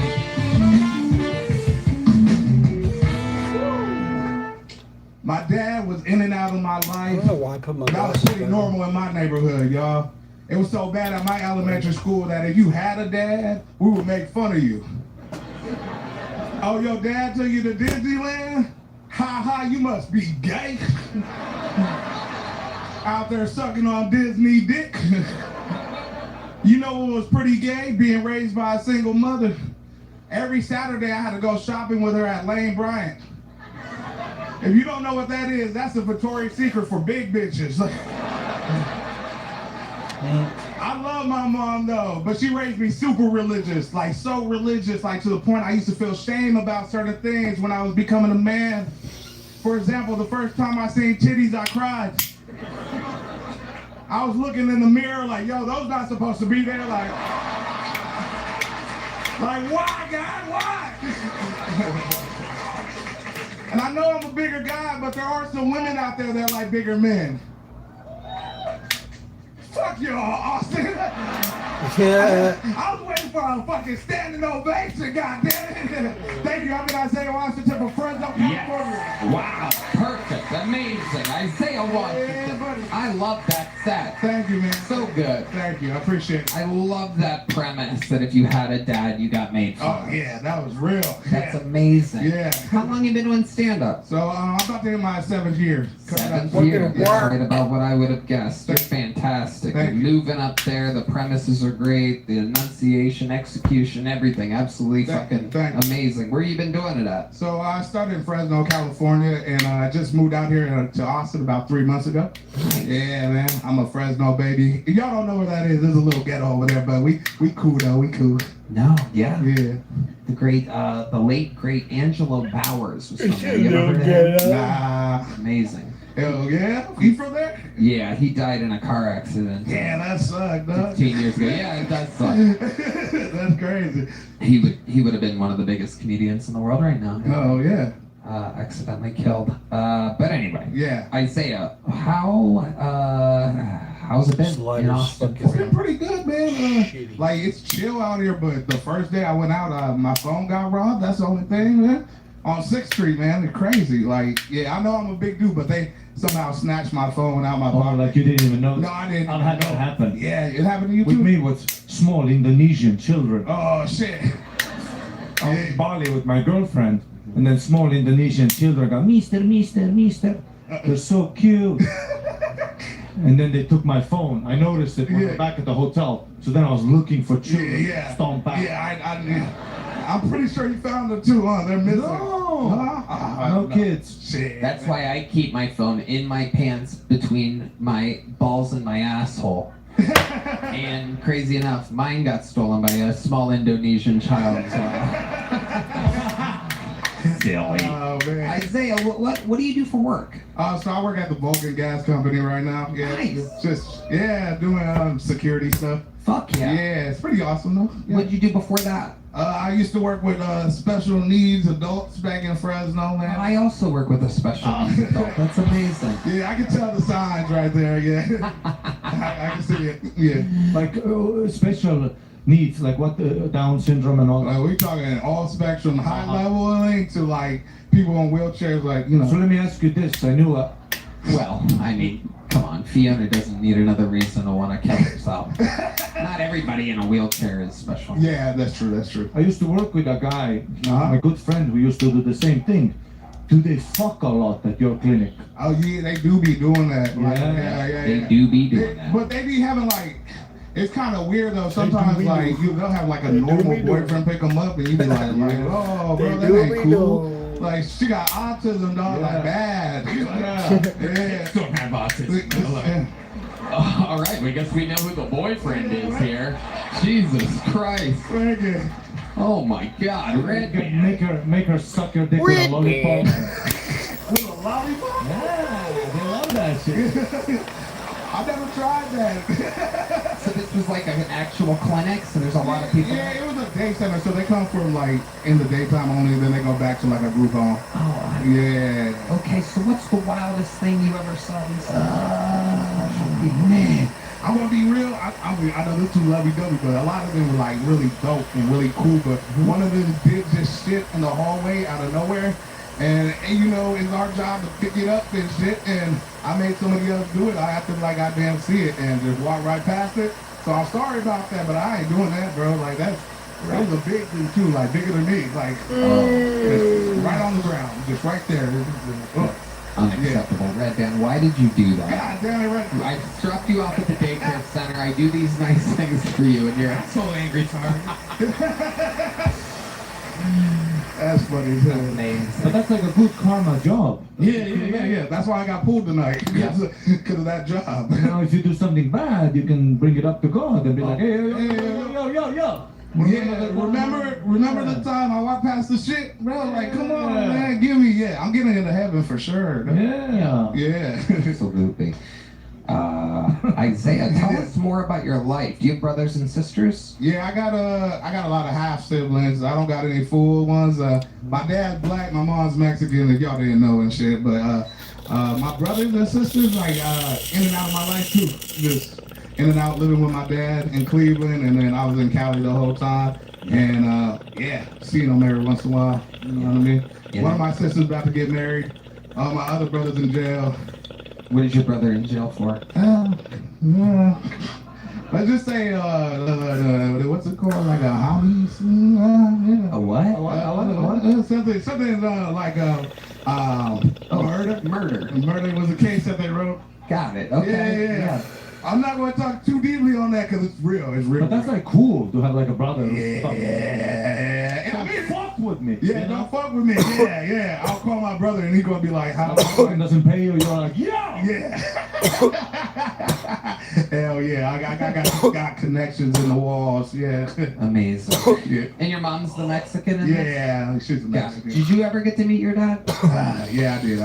I got to meet him. He was in and out of my life. Like, I'll see him like in the summertime and stuff like that. He'll come by and say what's up. Even in the summertime? Yeah. He was like a rapper or trying to be a rapper. Yeah. Wow. So I'll be in the studio and stuff, getting hotboxed at like 8 years old. And does he have something on Spotify or something? He got something on YouTube, but not Spotify. What's the rap name? It's called Squadron Click. I don't even know how you would begin to spell that. I'm guessing an S and a Q? S-Q? Yeah, it's SQUAD.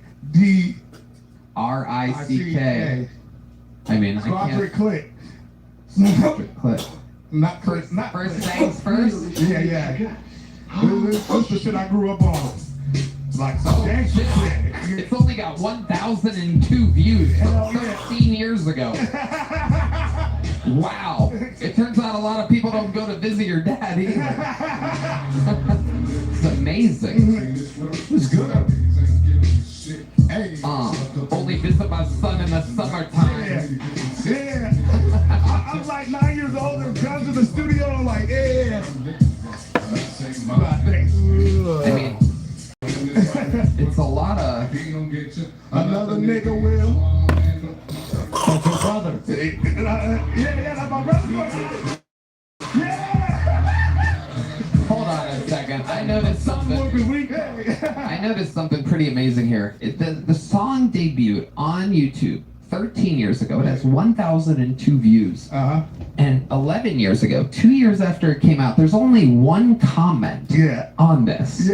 On this video. And it is from someone named Isaiah the Comic. Yeah, that's me. And the comment on the YouTube profile says, "Whoa, where you find this at?" I'm shocked. What would you like to know? I don't know who uploaded that, and all I did was have a CD of him on my CD player. I didn't even know it was out there like that. And what were you doing? Just randomly Googling your dad 11 years ago? Yeah, man. Oh, stop with your ahs. These white lady ahs. Shut up. Yeah, I wanted to see if he made any money or anything like that. Yeah, man, and I found out somebody stole his shit, and I'm gonna find him, man. Oh, you think someone's profiting off of the 1,000 views? Yeah, they got like a 5 cent or something like that, man. But yeah, it's the closest your dad's ever been to having a 50 cent like career. True, man. My dad tried though, man. My dad did pass away though. That's why I probably left that comment a long time ago. I was like, yeah, let me listen to him reminisce to that one time he seen me. Now that is sad. How did your father pass away? He passed away from being like overweight. It's crazy though, cause he like got shot multiple times and shit, like when he was younger and shit, but he survived it, and then like heart disease, dog. Sugar is the hardest gangster ever. Sugar go hard.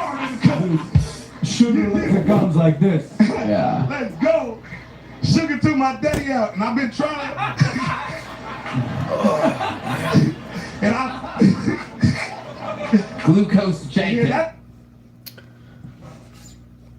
Man, I'm getting tired, and there's still a lot more time on this episode. I think I'm gonna just go to bed though. Catch everyone later.